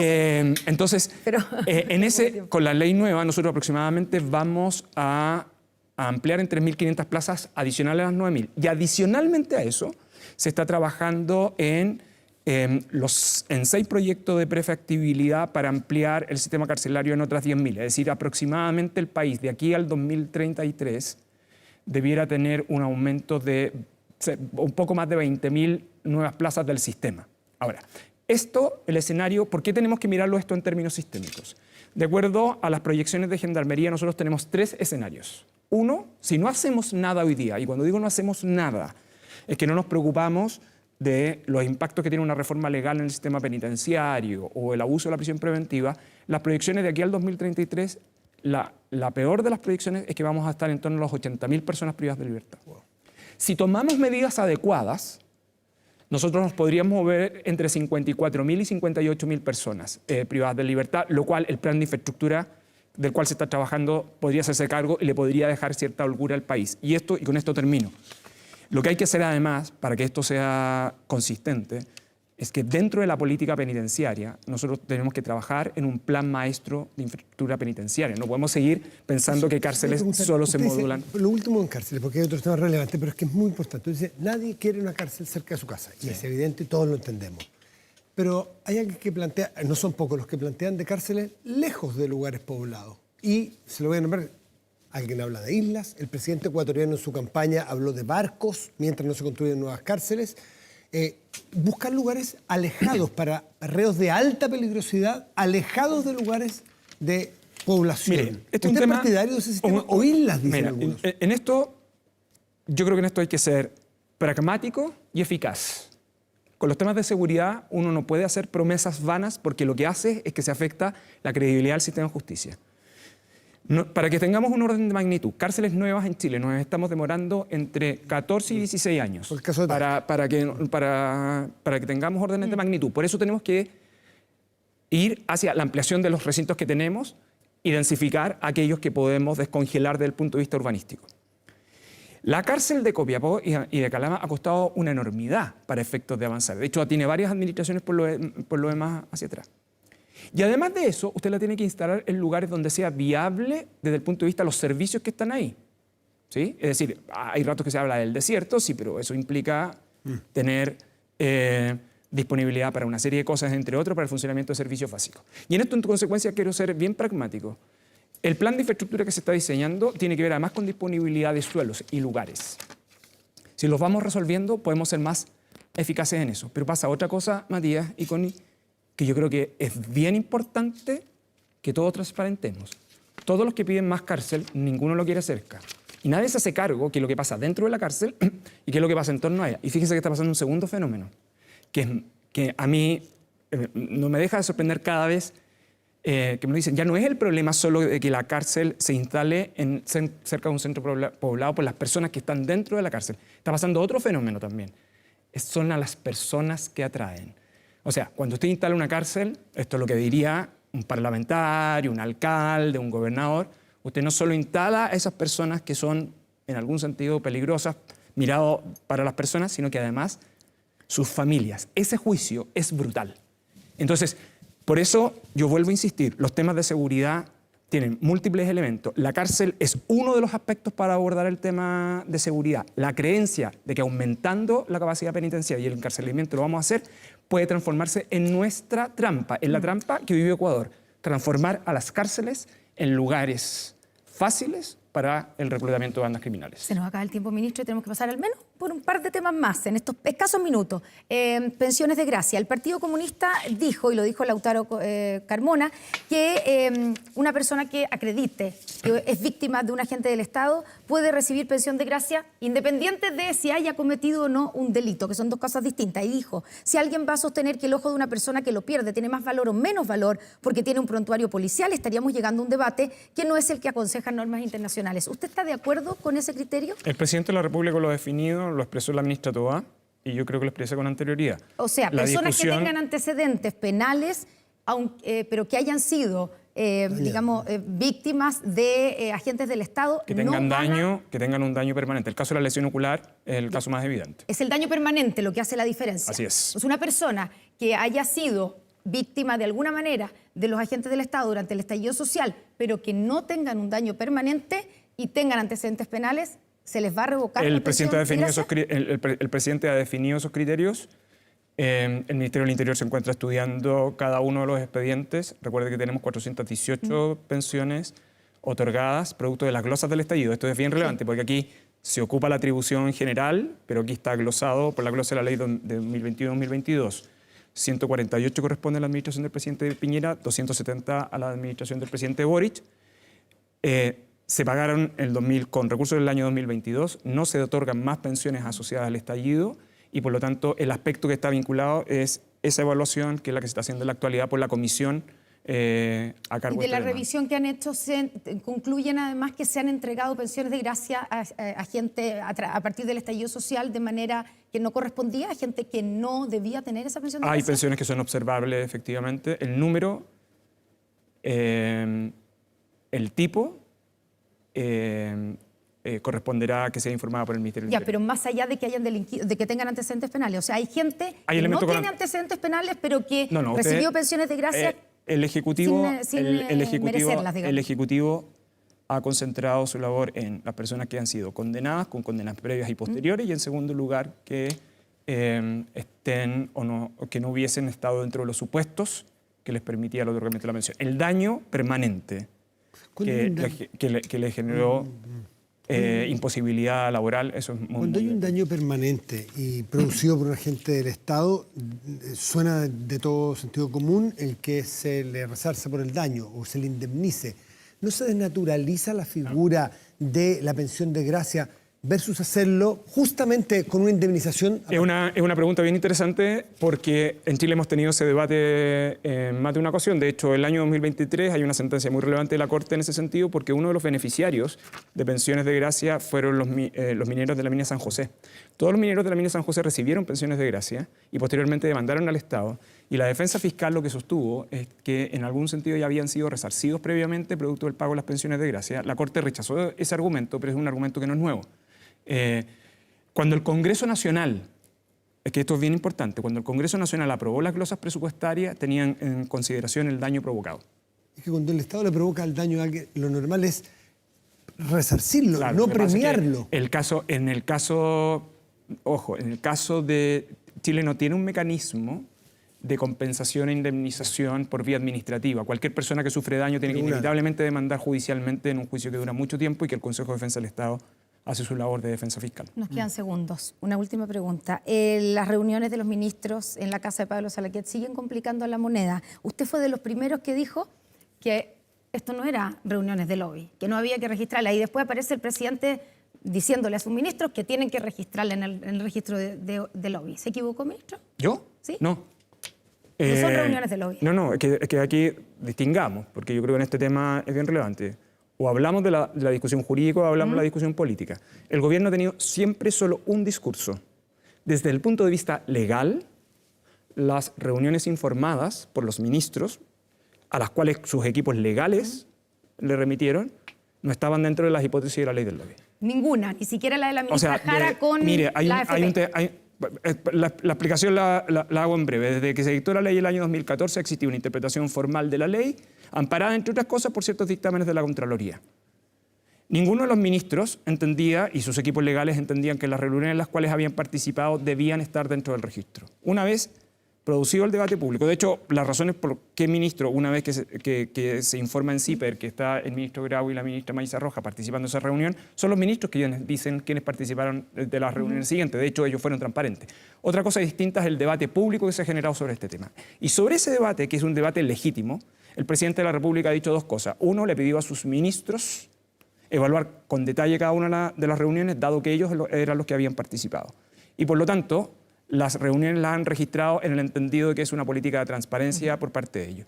Y en segundo lugar, el presidente ha dicho públicamente que que pudo haber constituido un error y que aquí, mire, yo creo que aquí lo más relevante es que el tema se enfrentó, creo que sirvió para distinguir la discusión legal de lo que es la discusión política, y lo que se refiere a la discusión política y a la crítica que los ministros y el gobierno recibió sobre ese punto está suficientemente claro, pero yo creo que el presidente ya cerró el punto, ya dio las instrucciones y los ministros ya informaron cada uno de los detalles de ella a la Contraloría, que es la que debe dictaminar. Ministro Luis Cordero, muchas gracias por estar aquí. Muchas gracias, ministro. Muy buenas tardes, buen domingo para todos. Muy buenas tardes. Nos despedimos rápidamente. Hasta la próxima temporada. Exacto. Esta es la última. Sí. Ya. Ah, así qué que privilegio. Nos vamos de vacaciones hasta marzo. Que estén muy bien. Que tengan unas buenas vacaciones. Ya vienen las noticias en 24 tardes. Buen domingo, gracias por venir. Gracias.